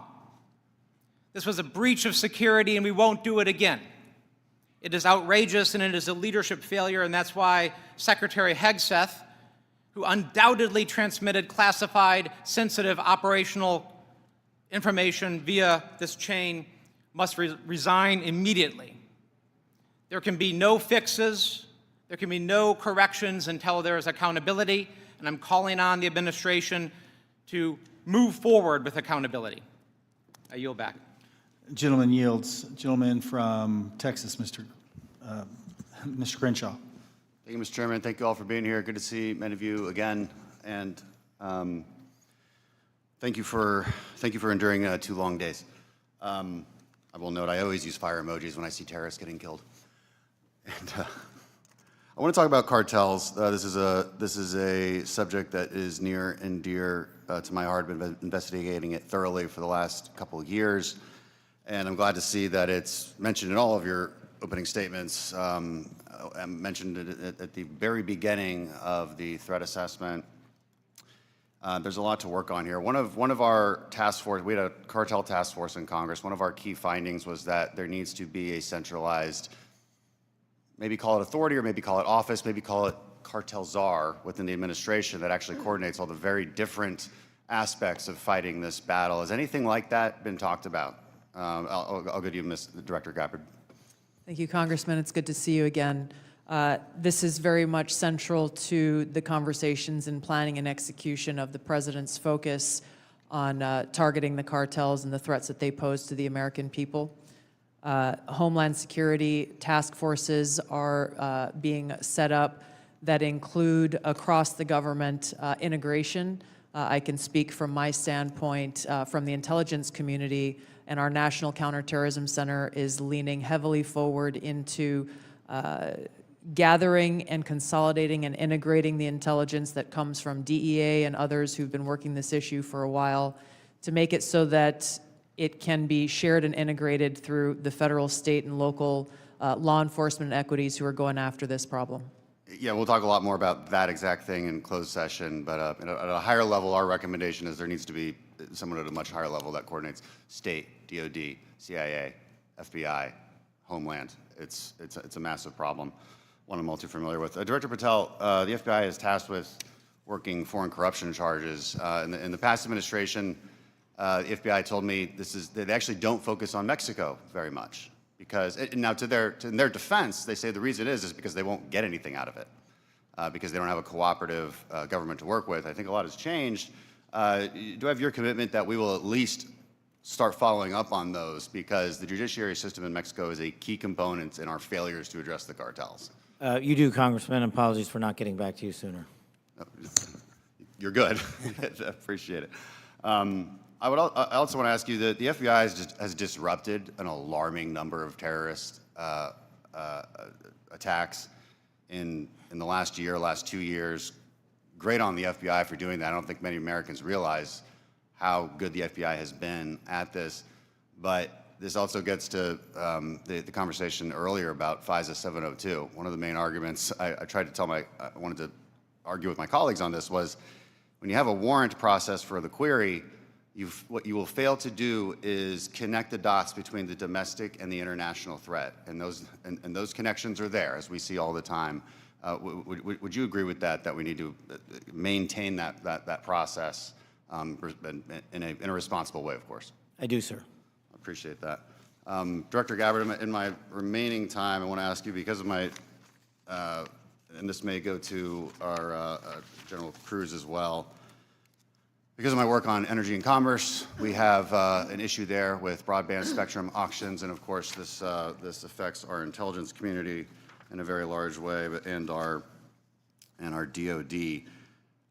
Getting right to the question here, how much, if any, spectrum can the DoD give up without having a significant effect on the administration's prioritization of lethality and deterrence? I'll defer to General Kruse, specific to DOD. I certainly wouldn't want to speak for all of DOD, and I think the committee is already in a fantastic conversation with the DOD on that issue. But broadly, what I would say is DOD has laid out the portions of the spectrum that it believes for both operational capabilities, and in closed session, I am more than happy to walk you through from the intelligence portion of the mission that we do. There are two different portions of the spectrum. We often talk about one, but not the other, and in closed session, I'd be more than happy to tell you why the other portion of the spectrum is important to national security.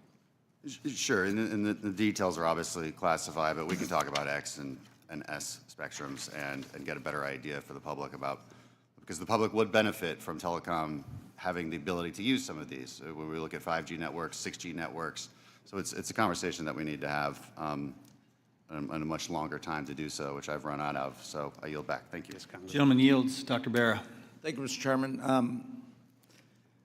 You know, I associate myself with the comments of my colleague, Congressman Crowe. I'm deeply disappointed in how we're handling this breach of protocol and so forth. You know, every year at the beginning of Congress, we take an oath to office.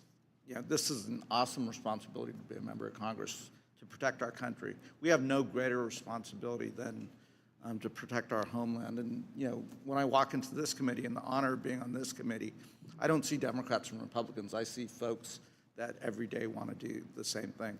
But as Congressman Crow suggested, the mark of leadership, and we all are leaders in this room, is to accept responsibility when mistakes happen. And that signal chat was a mistake. I'm not here to impugn your character. You were all nominated by the president. You were all confirmed by the president.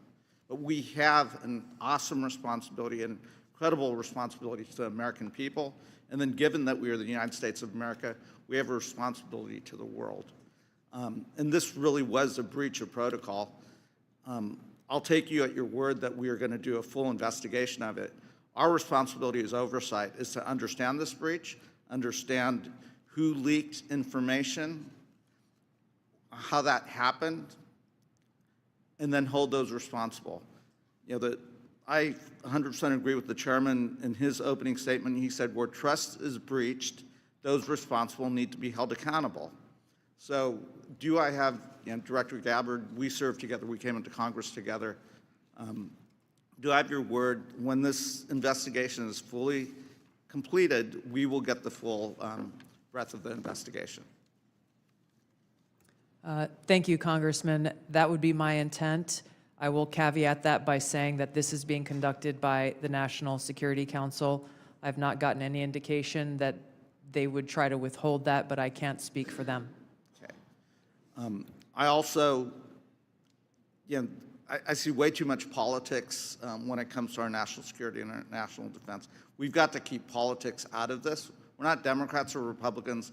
We're Americans. We're tasked with the responsibility of keeping our country safe. Director Gabbard, you have an awesome responsibility here to advise the president, to collate all the information, everything that the IC is providing, and provide that best advice and guidance to the President of the United States. We have to keep politics out of this. Even if the President disagrees with this, if it goes against his personal wishes, if he's considering an order that potentially is unconstitutional or illegal or compromises our security, I want your word that you will always provide and give that honest advice to the President, even if it will make him angry. Thank you, Congressman. I appreciate the question because, as you said, I do take this responsibility very seriously. And it was my commitment to the President, to the Senate, and the American people that as the Director of National Intelligence, I will ensure to provide the President and all of you as policymakers with that unbiased, relevant, and timely intelligence. And to your specific question, the answer is yes. I will inform the President of that accurate, timely, unbiased intelligence reporting, whether it is something that agrees with an assumption or a view or an objective or not. That's my responsibility to him and to the American people. Great. I would just offer advice. In your role, what you do on your personal devices versus your official devices, you're speaking to the public, and I would just offer, you know, as I conduct myself, what I say personally is always going to be considered Congressman Barra saying it. General Haugh, I've appreciated working with you and, you know, have a deep concern about our cyber vulnerabilities. And we will go into some of this in the closed session. But Salt Typhoon is something we take very seriously, as well as Volt Typhoon and the compromises. Can you just briefly give us an update of where we are with those two? So, Congressman, we share your concern in terms of the overall ensuring that we can protect the critical infrastructure of the United States. The area that we have been deeply focused on is our ability to partner with industry. 99% of our critical infrastructure is controlled by our industry. So our ability to bring government information to be able to understand what threats look like and the origin of those threats, help inform how industry can defend that and also create the necessary equipment to ensure that we're secure. That partnership continues to grow, and that's really one of our key priorities. And I'll be able to go in closed session into more detail about the specific actions we've done together as an interagency with our industry teammates. Great, thank you. I yield back. Gentleman yields. Gentleman from Pennsylvania, General Perry. Thank you, Mr. Chairman. Thank you, ladies and gentlemen, for your attendance and your service to national security for our country. I'm going to start with Director Patel and then go to Director Gabbard. I'm concerned, like many Americans, about the wide-scale purchase of land, real estate, et cetera, by the Chinese Communist Party or those sanctioned by the party in America, especially those lands proximate to sensitive military sites or sensitive national security sites. Director Patel, I think we can all understand that that could lead to the ease of nefarious activities of numerous sorts. What do you think should be our posture or our policy from a national security standpoint regarding the purchases of these land and the ownership, occupation, utilization, et cetera, by the Communist Party sanctioned use? Well, Congressman, I appreciate the question, and I'm not going to shape foreign or national policy, but from the FBI perspective, if we had federal statutes to enact criminal allegations and pursue those relating to these matters, we would do so. I agree with you that having CCP actors purchasing large swaths of land next to military installations is a national security issue, a major one, and I would highlight to the American public, we're not allowed to buy farmland in mainland China or in Russia. So I don't know why we let that happen here, but that's a personal matter for me. If I were given more legislation on it, I would love to act on it. Thank you. Director Gabbard, I'm going to look at, keeping with the same theme, crypto mining by the sanction. Well, you can't crypto mine in China, right? It's outlawed in China. However, of course, we're supportive of crypto, I am, in the United States of America, but China's mining in America where they can't mine in China. And in particular, I'm thinking about one site where the mining was occurring close to intercontinental ballistic missiles, and CFIUS was tipped off by Microsoft. And of course, there are actions ongoing. Should the Chinese Communist Party, sanctioned individuals or interests, be allowed to crypto mine near sensitive military or national security sites in the United States of America? And if not, what should we be doing about it? Thank you for your question, Congressman. I'm not fully aware and up to date on the specific example that you've mentioned, and I'll go and look into that and get back to you further. Right. Absolutely. Look forward to having the conversation with you. Broadly, this is obviously a concern, that any of these activities occurring near or around any of our military sites creates that potential national security risk and the potential for foreign intelligence collection. I'm hoping it's a priority for everybody on the dais there. It is a priority, I think, for the American people, certainly for me. I want to move on in the time remaining with a related topic, which is the hundreds of incidents by predominantly Chinese students, oftentimes called gate crashers. So this includes the two gentlemen in uniform on the dais. I'm going to kind of point to three events that happened just last year. One in Grayling, Michigan. 5 Chinese students are charged for lying and concealing evidence. One in the University of Minnesota, where a drone flew over Newport News and took pictures of classified information regarding ships and classified systems. And then one at the University of Florida regarding the illicit acquisition and shipment of toxins, biomedical drugs, and research supplies to China. In these cases, or most of these cases, we encounter these people, and then we release these people. As a matter of fact, in the case of Florida, apparently she found out that criminal charges were being prepared, and she dropped out of school, and her whereabouts remain unknown at this point. What should be our posture? Because we're trying to follow up after the fact. We're encountering these people, whether they're gate crashers or whether we catch them conducting this illicit activity. We try and prosecute. That takes a lot of man hours, as you know, Director Patel. Is this the best policy, or is there something better that we can do? I mean, the Immigration National Act Nationality Act of 1952 gives the Secretary of State the authority to revoke visas. But should these people be allowed to come to this country in the first place is the question, and what should our posture be? Anybody?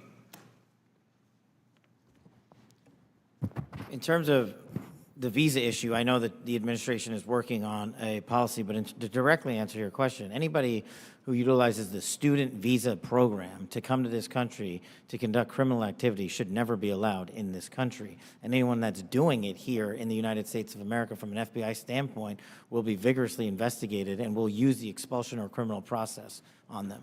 I yield, Mr. Chairman. Gentleman yields. Ms. Plaskett. Thank you very much, Mr. Chairman, and good morning to the witnesses. First let me say that we do have to, in this committee, try as much as possible to remain nonpartisan as opposed to bipartisan. I can recall being that way when I was counsel on the House Ethics Committee, and it's a hard position to take. But I'm really struck by the fact that in December of 2023, many people made Secretary Lloyd Austin go through the stages of the cross in self-flagellation and mea culpas for not informing the president that he was having a surgery. And now how we're treating Secretary Hedgepeth as if he is untouchable. Mike Waltz, when he was a member of Congress, went in the Committee on Armed Services to talk about and slammed Austin for holding himself to a different standard than the American people. And yet we are not doing this across the board. And that's disappointing at the very least, very disappointing. Director Gabbard, thank you for your testimony. And one of the things that I believe I heard you say was that when there was a discussion by DOJ as to the cuts to foreign aid, that there had not been a request for an intelligence and national security or an intelligence assessment of the impact of those cuts. Was that your testimony a little earlier? Congresswoman, I have not seen any kind of actual official assessment either within the intelligence community or outside of it on what the effects of those cuts to USAID programs has been. But it was not requested by DOJ of you or of any of the areas in which you have oversight over? I'm not aware of any requests. Okay, great. Thank you. I know that there has been some open source reporting on what the effect of those cuts are. I mean, when we think about several examples, Kenya, our strongest regional ally in the Horn of Africa, and a key partner with us in the fight against terrorist group Al-Shabaab. And, according to the Washington Post, that's not definitive, and we can talk about this in closed session. Some Kenyan journalists are now being trained by Beijing, mirroring the U.S. programs that have been cut by the administration. Director Gabbard, is letting China train Kenyan journalists going to make Kenya more or less receptive to American requests of the Kenyan government, do you believe? As you said, Congresswoman, our relationship with Kenya has been very long-standing. So do cuts of ours to train journalists in Kenya make them more or less, and Beijing having that make them more or less receptive? Clearly, there is strategic competition taking place. I'll withhold my personal view to look at an official assessment. Well, I was asking for your director view, not your personal view. And then, additionally, we have ended Voice of America, which provided accurate, unbiased news, in our opinion. Meanwhile, St.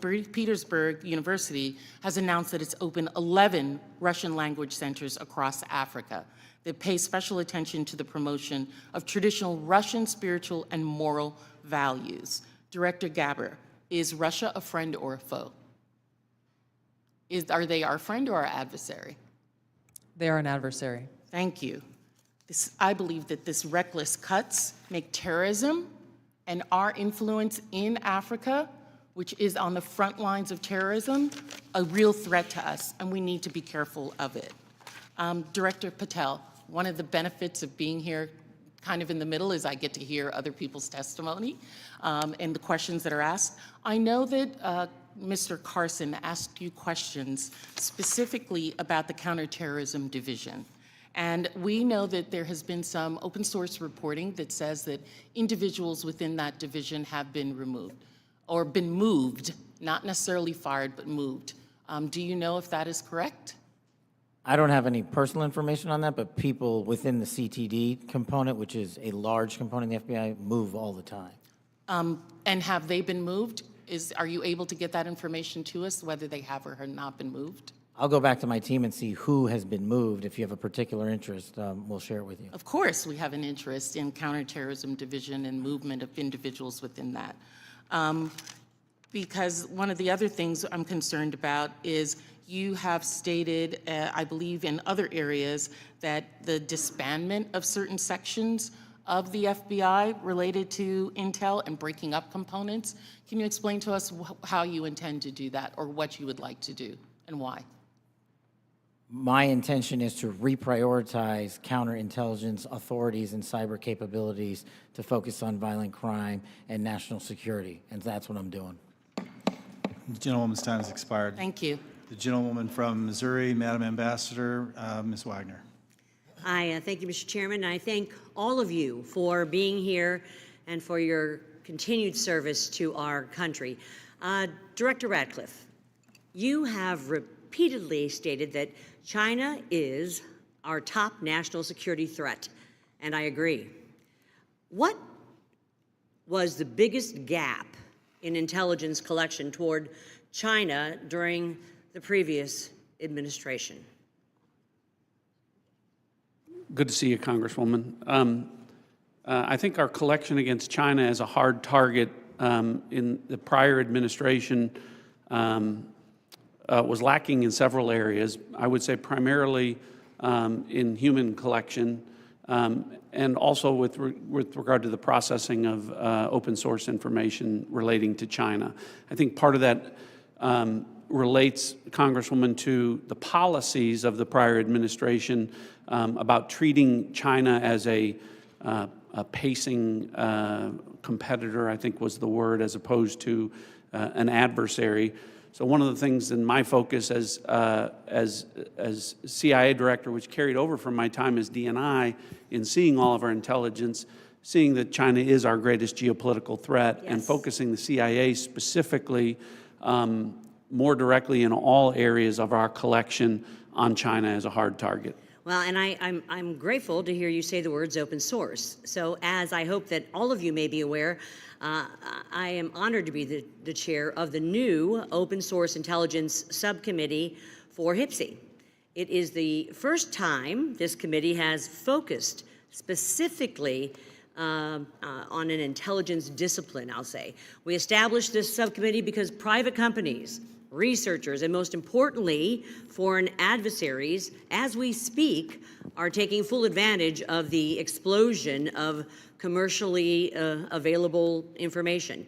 HPSI has taken a stance that OSINT, open source intelligence, should mature as a primary discipline on its own accord.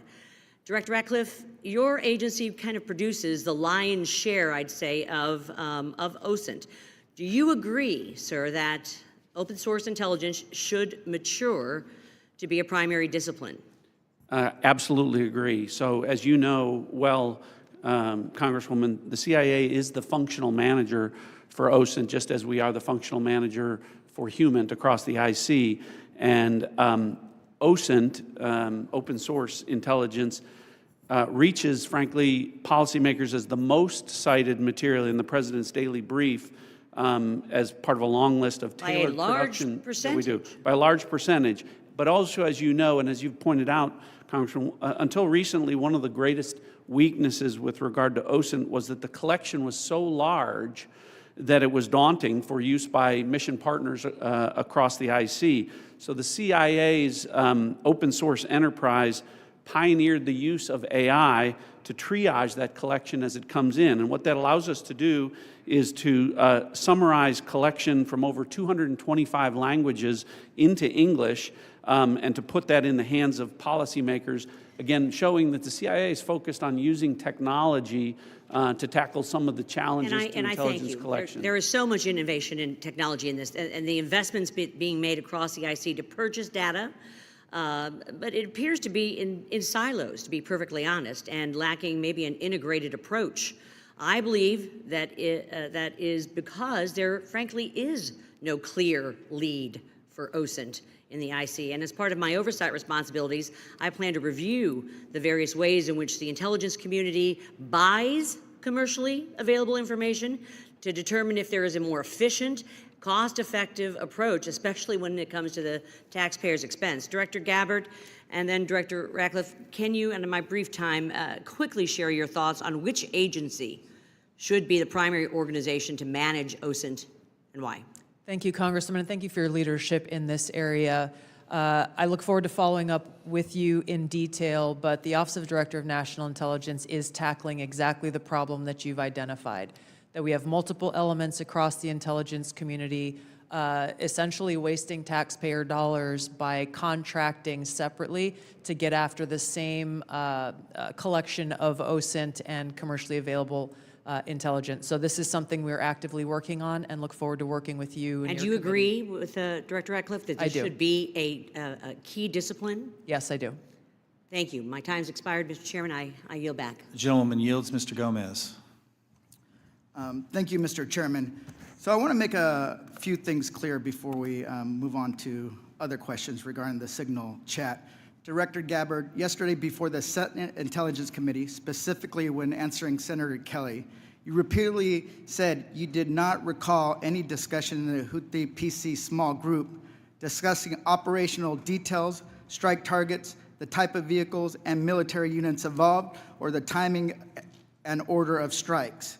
Do you stand by your testimony from yesterday that you do not recall any of the discussions regarding this type of classified information? Yes or no? My response in the Senate yesterday, yes, I stand by that response. Obviously, the release of the screenshots that came from that chat group today were a refresher on what happened. As I said earlier, I was not involved with that portion of the chat, so it did not come to my recollection yesterday. Thank you. So I take that as you stand by your do not recall yesterday stance when you were asked those questions. You've been in office 43 days. Director Ratcliffe has been in office 62 days. This was considered the first major military operation using lethal force of the Trump administration. Was this the first, this was probably the first time that you've been involved with a discussion like this on a thread. It was not discussing, you were not on a group chat discussing where we're gonna go for lunch. You're discussing putting men and women of the armed services in harm's way. That's a major decision. So, and when did that happen? 10 days ago? Okay, I'll answer that. It happened 10 days ago. Here's the point.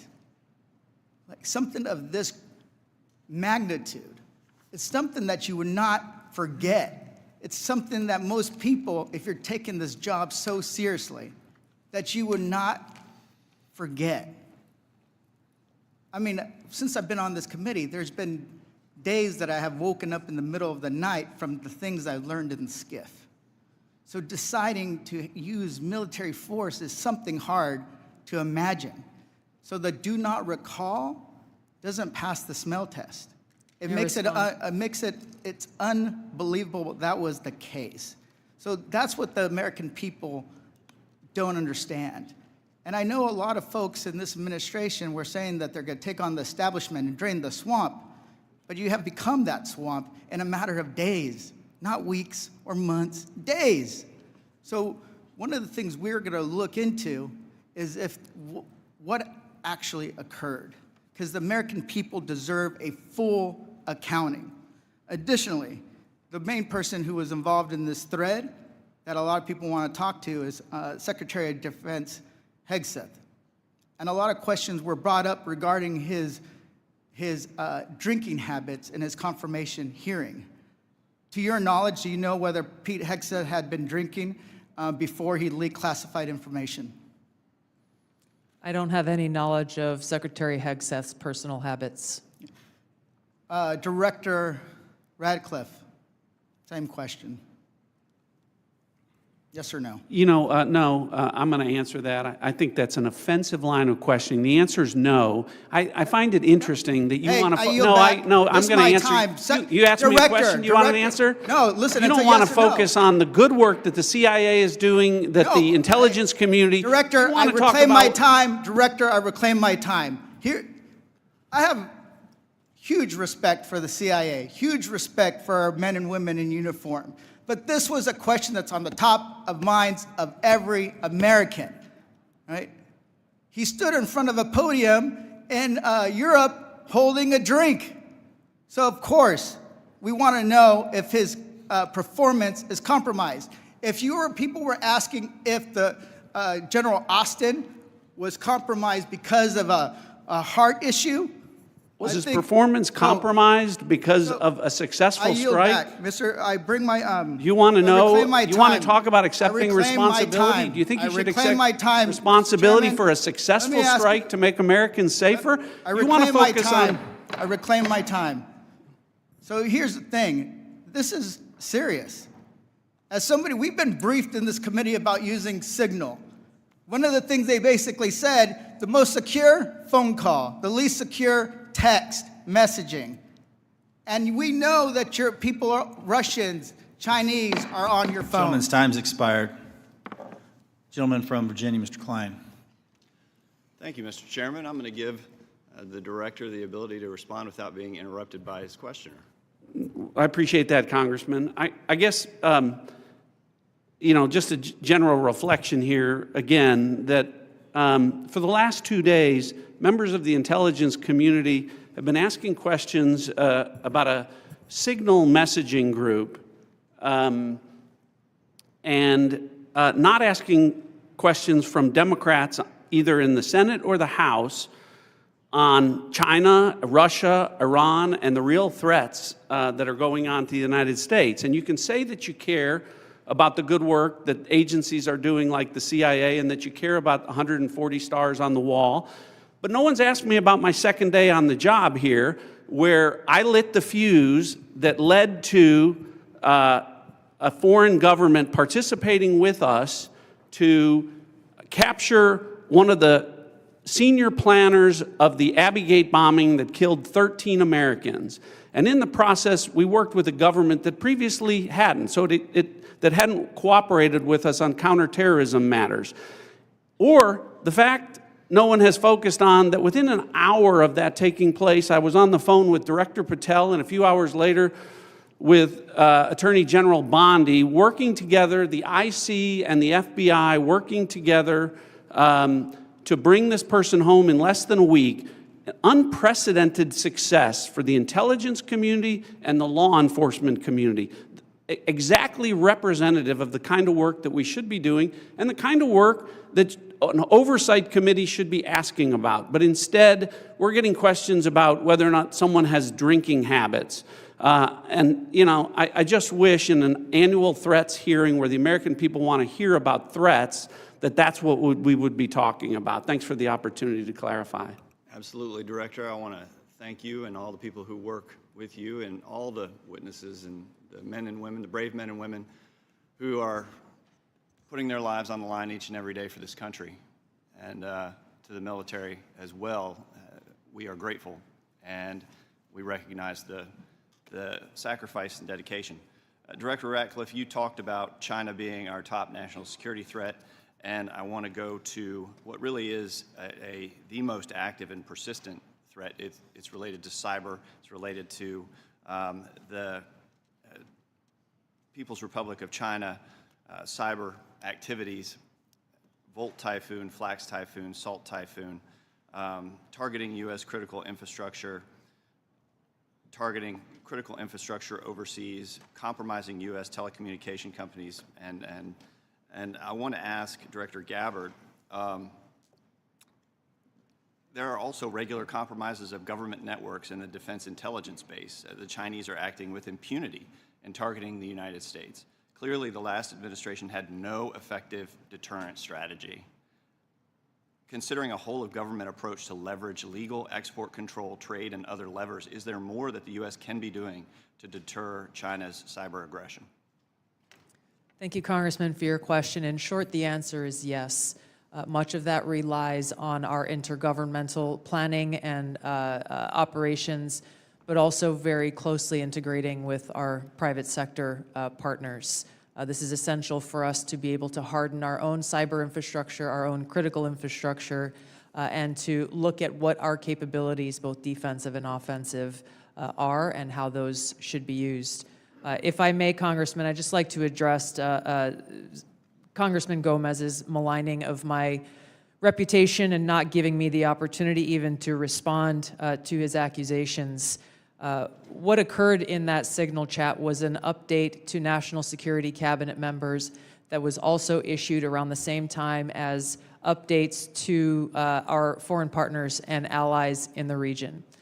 There were no sources, methods, locations, or names of targets that were included in that chat. The decision to conduct this operation had been made long before that conversation took place. I do take my responsibility very seriously and played an integral role in providing the intelligence community's assessments that led to the ultimate decision by the President to conduct an operation, which, by the way, was very successful and continues to be very successful.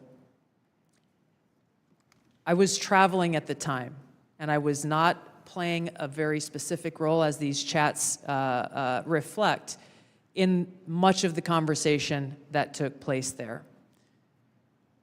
Secretary Hegseth, in my experience, has continued to operate in the way that President Trump's confidence in him inspires, which is in the best interests of the American people and our warfighters and ensuring our national security. I think it's wrong to impugn him, especially at a point where he is not here to defend his own honor. Thank you, I Congressman. agree with your assessment and support for the Secretary, and I yield back. Gentleman yields. Ms. Houlihan. Thank you for the time, and I struggle, and if you look at my notes, I've changed my mind about 1,000,000 times what I'd like to talk about. I'd like to first start with Director Ratcliffe. I find it offensive for you to accuse me as a Democrat of not caring about national threats. I very much wanted to talk about those, in fact, had prepared questions in advance of this hearing about those threats, specifically about biosecurity and bioterrorism, but I don't have time to ask those questions because the threat is in the House. The threat is across the dais, and I need to ask these questions. It's my job to ask these questions of you. Because when I served in the military, and I served in classified environments, had this happened to me, I would have walked my resignation in immediately. This is not okay. Communicating these sorts of things in Signal is not okay. Targets, times, those kinds of things are absolutely classified, and we all know it.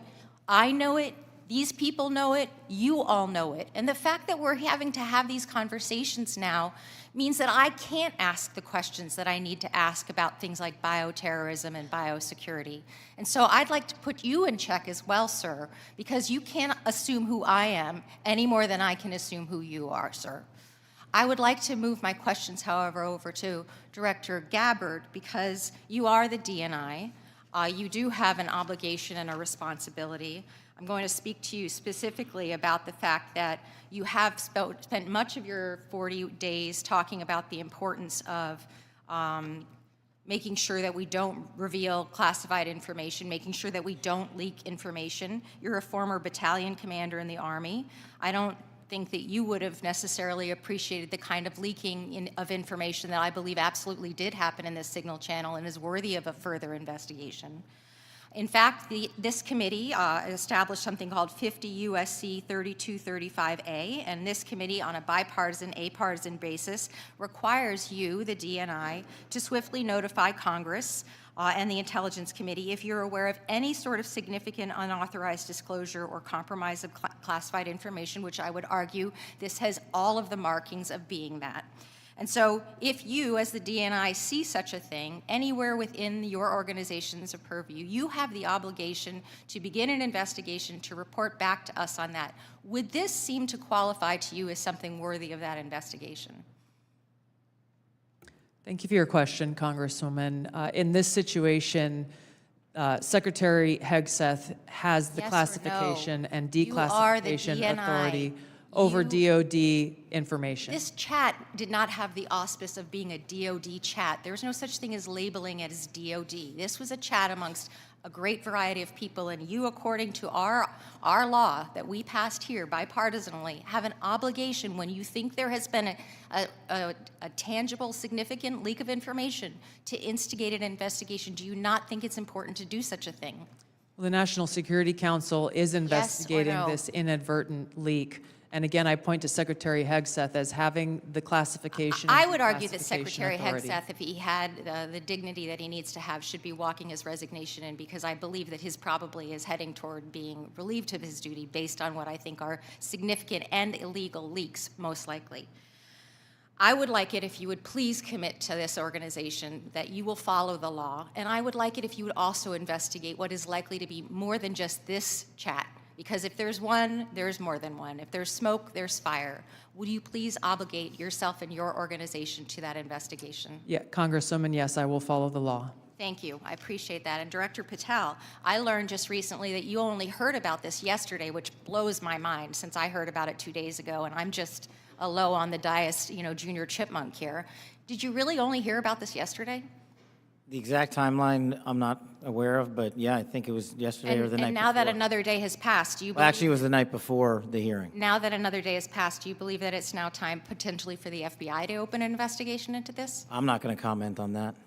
Because you're the director of the FBI, you don't believe it's appropriate to comment on that? Because there's a process in place, there's an ongoing litigation, and the National Security Council is reviewing this matter. And I'm not going to discuss any open or closed That investigations. ongoing investigation, literally, the lawsuit happened today or yesterday afternoon, and the idea that you don't have an opinion on this at this point is frustrating to me. No, it's not. My I'm not final going to question, prejudge any reclaiming my matters, time, my and the men final and women of the question, reclaiming my FBI will time, reclaiming call my the time, balls and strikes. reclaiming my time, not sir. you. Sir, Mr. Chairman, I'd like to have... Gentlewoman's recognized.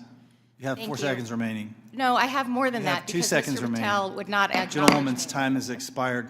Mr. Stubbe. Thank you, Mr. Chairman. Director Gabbard, were there any sources described in the signal chat? No, Congressman. Were there any methods described in the signal chat? No. Were there any locations? No. Therefore, due to the fact that there were no sources, no methods, nor locations described in the signal chat, it does not make the discussion classified. Is that correct?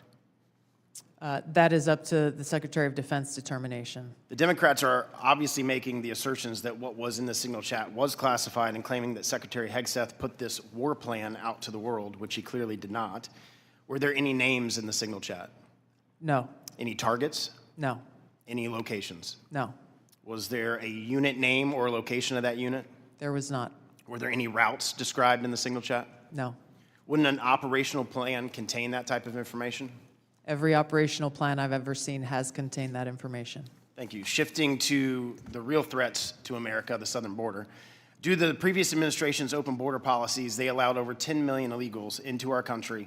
And during that time, there was 1,511 terrorist-related encounters at land border ports of entry, according to CBP.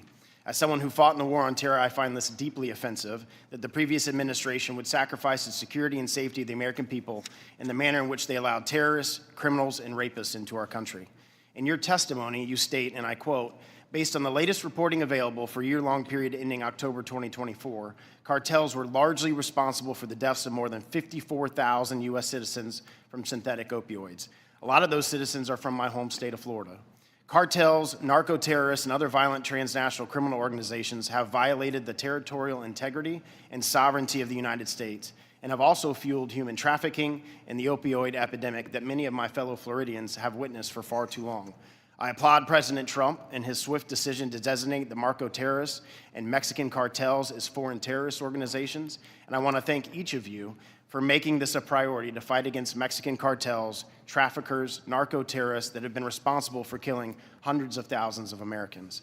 For every narco-terrorist and cartel member violating our sovereignty, poisoning the American people with fentanyl and other illicit opioids, know this, your days are numbered, and know that the full force of the U.S. government will soon address your atrocities once and for all.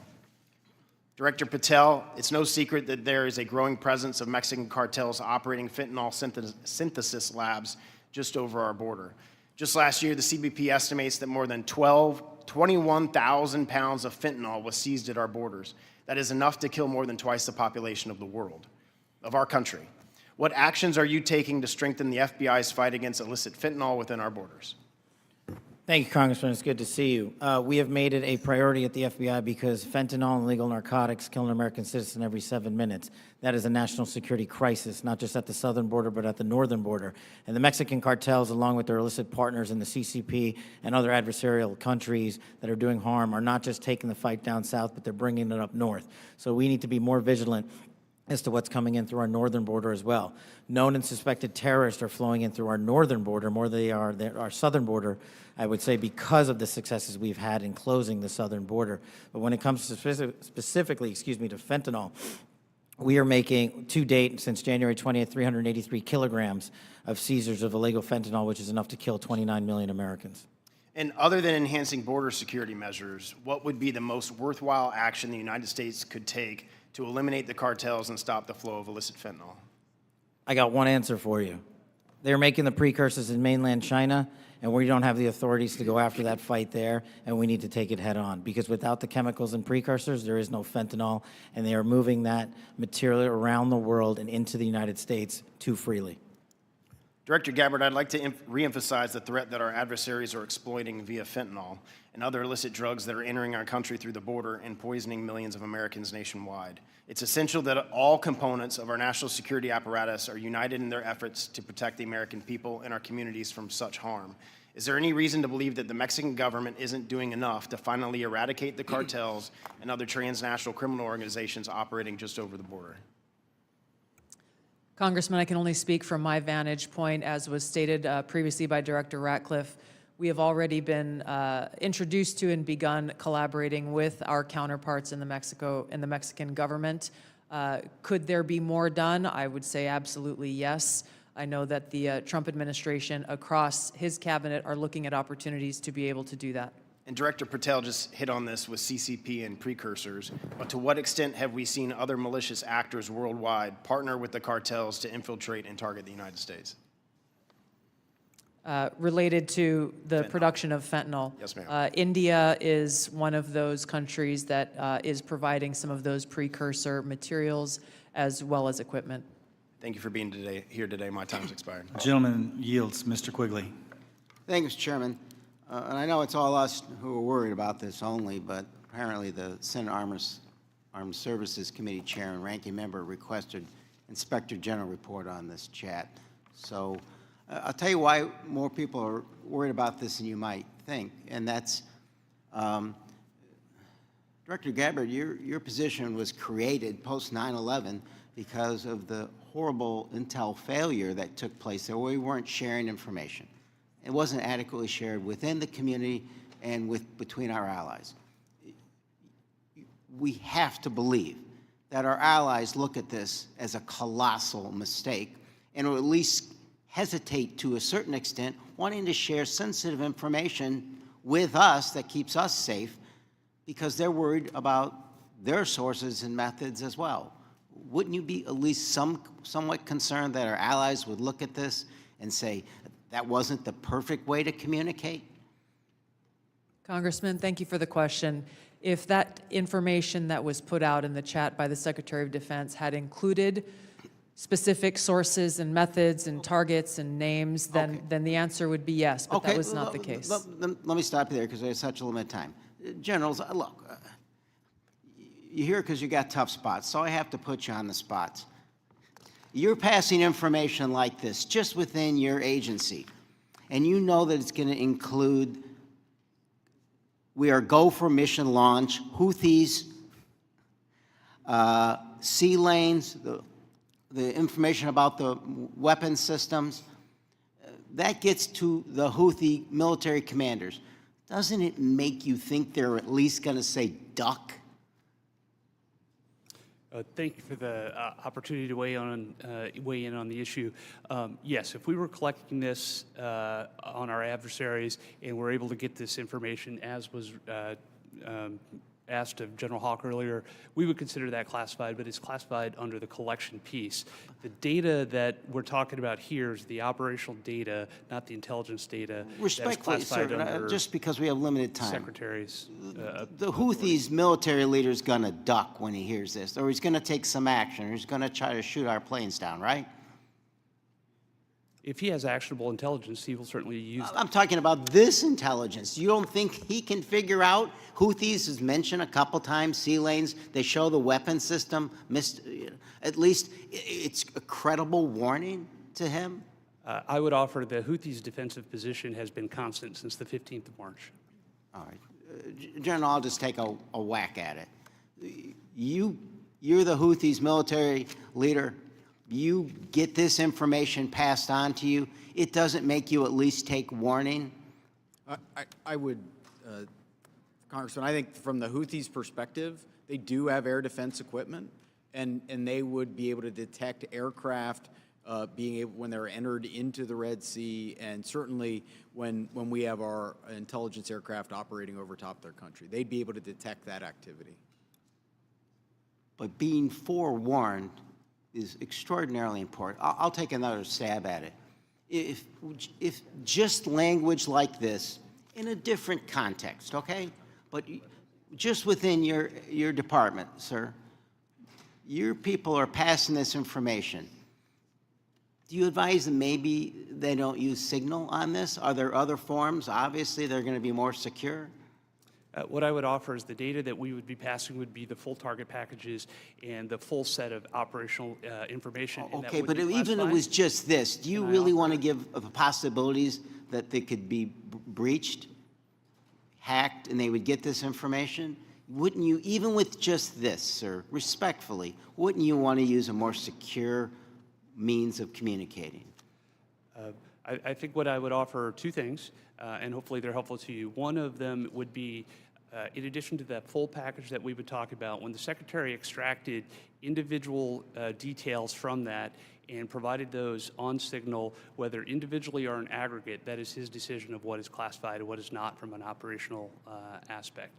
And that's probably the most important relevant piece to there, and I would echo what we've said before. It's the Secretary's authority for the just give me, there's more secure ways of communicating any of this, right? There are, and our adversaries have General, there are, right? To intercept. There's much more secure means that you use, even if you don't think that this is, or you don't want to stick your head out on it. What I would say is the full packages were transmitted within classified, within traditional classified means. But this could have been transmitted in a classified way as well. Thank you. Gentleman's time's expired. The gentleman from Arkansas, the distinguished chair of the Financial Services Committee, Mr. Hill, is recognized. Thank you, Mr. Chairman. And let me say, Director Gabbard and Director Ratcliffe, it's so great to have you back in the Longworth House Office building. The food's the same, but you're welcome anytime. Director Ratcliffe, you know, we've served for 10 years together. I'm certainly aware of your extraordinary service at the DNI and here in Congress. And I just have a couple of follow-up questions on this topic of the Signal chat. Were there any war plans distributed in that Signal chat? No, Congressman. And were sources and methods that would compromise our intelligence system or your agents in the field around the world, were they discussed on the Signal chat? No. I appreciate that. I just think that's an important thing to have on the record. Director Patel, I co-chair the Americans Wrongfully Detained American Hostage Task Force here in the House, and I just in fact left Tigran Gambaryan, a former FBI official who I helped get out of prison in Nigeria last year. I just left him a few minutes ago. You've you know this issue very, very well, and President Trump's made such a commitment to bring Americans home. There's some 30 Americans still wrongfully detained or held hostage abroad. Is the FBI committing to work through its officials in our embassies around the world to bring those Americans home? Thank you, Congressman. And as you know from my prior service in the prior administration, President Trump brought home over 50 hostages and detainees worldwide, and that effort is being redoubled now until every single American is home. And the FBI, from my perspective, has been given a directive that any wrongfully detained or captured person overseas is a priority to bring back. We're so grateful to the President for making this a priority. We don't want our citizens that hold a blue passport to suddenly be a target in all their interactions around the world. That's wrong, and I'm glad President Trump's made it a priority. I look forward to working with you on that. Since November of 2023, I've been pursuing aggressively in this committee the U.S. government's policies and procedures for handling border encounters, specifically known or suspected terrorists. To quote former FBI directors, testimony before the Senate, there are blinking lights everywhere of concern. But despite my numerous attempts, including multiple briefing requests, letters, legislative provisions, a GAO report requested, the prior administration refused to provide requested information and data on what the public now knows was a very dangerous situation along the U.S. borders that President Trump now has as a priority of fixing. In January 2024, there were 176,000 encounters along the southern border, with 51,000 occurring at ports of entry and 124,000 between ports of entry. Comparing that to the work just in the first few weeks of the Trump administration, total encounters are down to 61,000 along the border, with 32 at ports of entry and 29,000 between ports of entry. For the record, that's a 60% reduction. Director Patel, since President Trump took office in January, as we've seen these plummeting border encounter numbers, has the country seen a drop in known or suspected terrorist encounters at the border? Thank you, Congressman. It's one of the issues I really wanted to address today. And I think the country deserves to know that known or suspected terrorists, KSTs, are coming in with much less frequency at the southern border. In fact, if my information is correct, 2 since January 20th. And they are coming in with much greater frequency in the northern border, and since January 20th, that number is 34. And those metrics carry out over the last year in terms of ratio.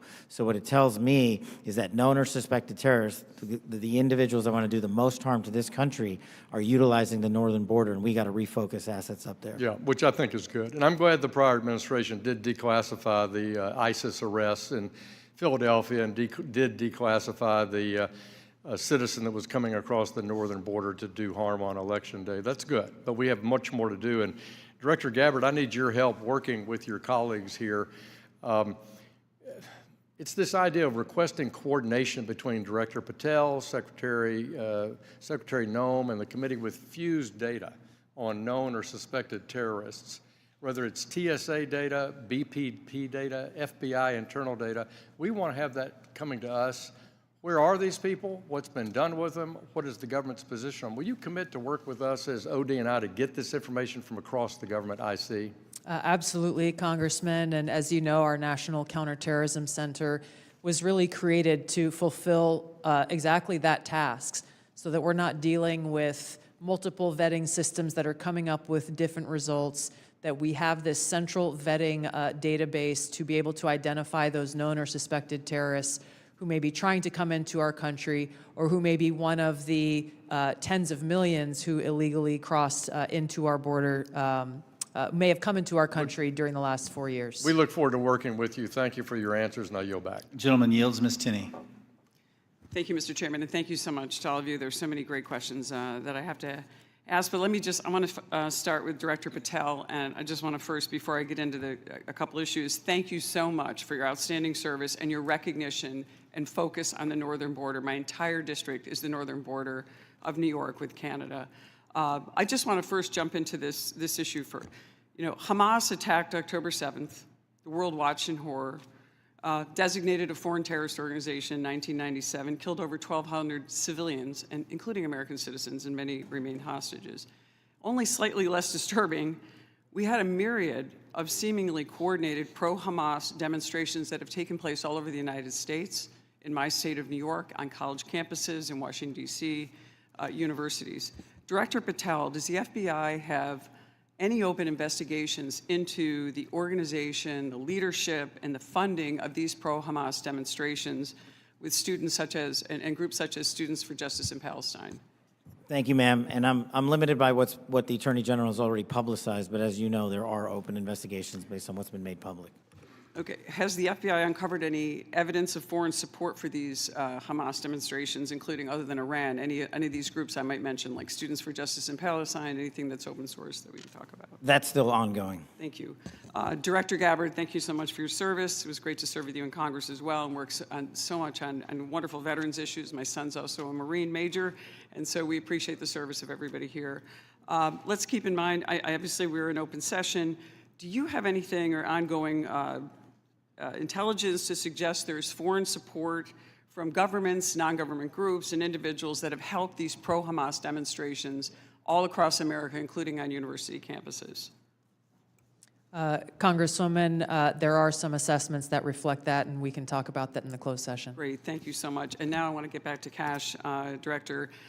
Great work on the northern border. I'm one of the co-founders of the Northern Border Security Caucus, and your information has been tremendous. Once I got the district that I represent now, this sprawling, long district, the entire northern border is Canada. And as you say, 358 suspects on the terror watch list. Almost 90% of the suspects on the terror watch list are coming across our northern border. I'd love to talk to you. What is the FBI doing specifically dealing with this northern border? And what access point are you? Who are you working with? Is there a way that we have got a way to handle this with the foreign terror threats? And I say this in light of my district specifically, where New York State, led by Democrats, by the way, is notorious for their unwillingness to work with law enforcement. Under Governor Cuomo, we cut off the ability. I know Congressman Quigley talked about working together after 9/11. The state hit hardest by 9/11. And Governor Cuomo put in a law that prohibited law enforcement from working together in 2019. What are we doing so we can work with New York, the government and others, to make sure that this doesn't happen across our New York northern border? Well, one, and this is out of my lane, but what we need to be doing is working with the Canadian government because they sit on top of our northern border. We do have the problem of tyranny of distance and sheer geography as compared to the southern border, but when we were told that the Mexican government would not work with us, we overcame that hurdle, and we've seen the immediate results, as I highlighted to your colleague, about northern border contacts with KSTs versus the southern border. The other thing we can be doing is working across every northern border state who has a geographic border with Canada and their local and state affiliates, which we are doing at the FBI, but it is such a vast enterprise that we would need a huge increase in resources to cover down on that the way we do in Mexico. In addition, thank you for that. In addition with working with the Canadians, are you also working with the New York State government? Because we do have a number of interesting assets, a sprawling Akwesasne Mohawk Reservation that kind of goes across the northern border with New York and Canada. Are those types of things ways that you can work with the New York government and also in coordination with the Canadian Royal Police? Absolutely, ma'am, and you highlight a great point. A lot of the northern border touches upon tribal lands, and we need to work with tribal leaders throughout the country as effectively as we do with state and local governments, and at the FBI, we're doing just that. Thank you so much, and I really appreciate all of your service, and I yield my time back. Gentleman yields. Gentleman from Texas, Mr. Fallon's recognized.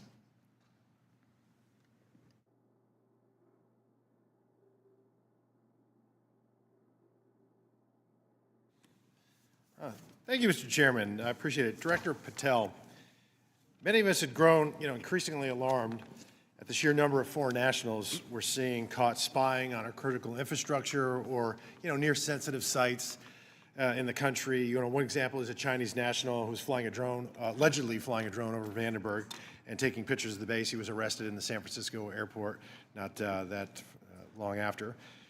Director Patel, would you agree that the two most dangerous nation states to our homeland and our interests are China and Russia? Yes, Congressman. So it would stand to reason that we should pay particular attention when foreign nationals from these two countries, who we've already established are the greatest threats to our country now and in the future, when they try to sneak into our country illegally. Absolutely, sir. Can you speak on the illegal migration we see from Russia and China and the differences that we saw from the first Trump administration to the Biden administration? Well, one, the problem you have when you have an effective resolution to that set of issues is that the enemy adapts. And what they've done is utilize, as we were just discussing with your colleague, the northern border to shift their resources and affiliations to pour in known or suspected terrorists through the northern border. They haven't stopped through the southern border. They just know that we are setting up a pretty monumental effort down there to stop any known or suspected terrorists from entering the country. But the thing is, the Chinese, the Russians, Iranians, and other adversaries are utilizing their partners just like they are doing in terms of how they move illicit fentanyl precursors into this country, they're moving humans in the same fashion, and we need to treat it as such. Did you see an increase from the first Trump administration to the Biden administration on Russian and Chinese nationals crossing the border? Did it increase or decrease? Yes, actually, so the PRC nationals crossing the southern border from 22 to 25 was 178,000. And I don't have the number for the northern border, sir, but I'll get that to you. So, what we found was that there was actually a market increase, alarming, with the Chinese illegal migration increasing 527% all in, and Russian 2,400%. And if just 1/10 of 1%, some fraction, some tiny fraction, 1/10 of 1% are actually asset sleeper agents loyal to Moscow or Beijing, they could wreak havoc and mayhem in a free and open society. It's very dangerous. And then those are the ones we know about. What about the ones that snuck across and we never found them? The unknown gotaways, if you will. So, Director Patel, there's also great concern about the increasing number of counterintelligence threats that are penetrating all levels and branches of government, both local, state, and federal. The number of elected and appointed officials willing to betray this country is becoming increasingly pervasive. Last year, we saw a former senior aide in the New York governor's office, Linda Sun, and her husband, Kruse, indicted on charges of money laundering and acting as foreign agents to the People's Republic of China. Ms. Sun used her position to block Taiwanese representatives from access to New York State officials. Instead, we're rolling out the red carpet for those PRC officials to have those meetings. I mean, that's some scary stuff. So when we have someone like Sue Terry, who also worked covertly spying on Korea while working simultaneously with various think tanks, and she had been national security official, and she'd worked for the CIA and the National Security Council. And because of her job, members of Congress and their staffs had access to these Korean intelligence officials, and she was paid with, thousands of dollars in luxury gifts. But Director Patel, I get that these investigations are ongoing and sensitive. But to the extent that you can, could you please briefly highlight the severity of these counterintelligence threats, including a rough estimate of the number of open counterintelligence cases that are pending? We have many, and I'll get you the exact number, sir, in closed session. But what it highlights is that the enemy is not relenting. They're actually doubling down and tripling down on their efforts, and there's no sector in government that they won't go to and try to infiltrate and penetrate access and turn people in this country against our own nation. So that is a national security threat of our time, as is the terrorism threat and as is the fentanyl threat. It needs to be treated as such equally, and at the FBI we're doing that. Thank you. And Director Patel, will you commit to providing this committee with classified briefing on the severity, the FBI processes and procedures, including defensive briefings related to counterintelligence threats involving elected and or appointed officials? For defensive briefings, Congressman, I commit to you that the FBI will give you everything we have in our holdings. I can't comment on other people's. Thank you. And Mr. Chairman, I want to thank all the witnesses for being here, particularly Mr. John Ratcliffe, Congressional District Force as well. I yield back. Gentleman yields.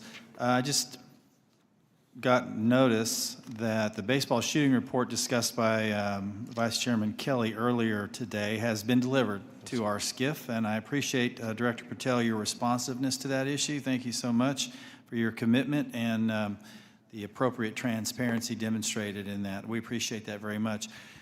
Since each member has had an opportunity to question our witnesses, I will now close this portion of the hearing, and we'll reconvene in closed session at 2 p.m. in the HIPSI spaces. I ask the public and staff to please remain seated until our witnesses depart. Thank you.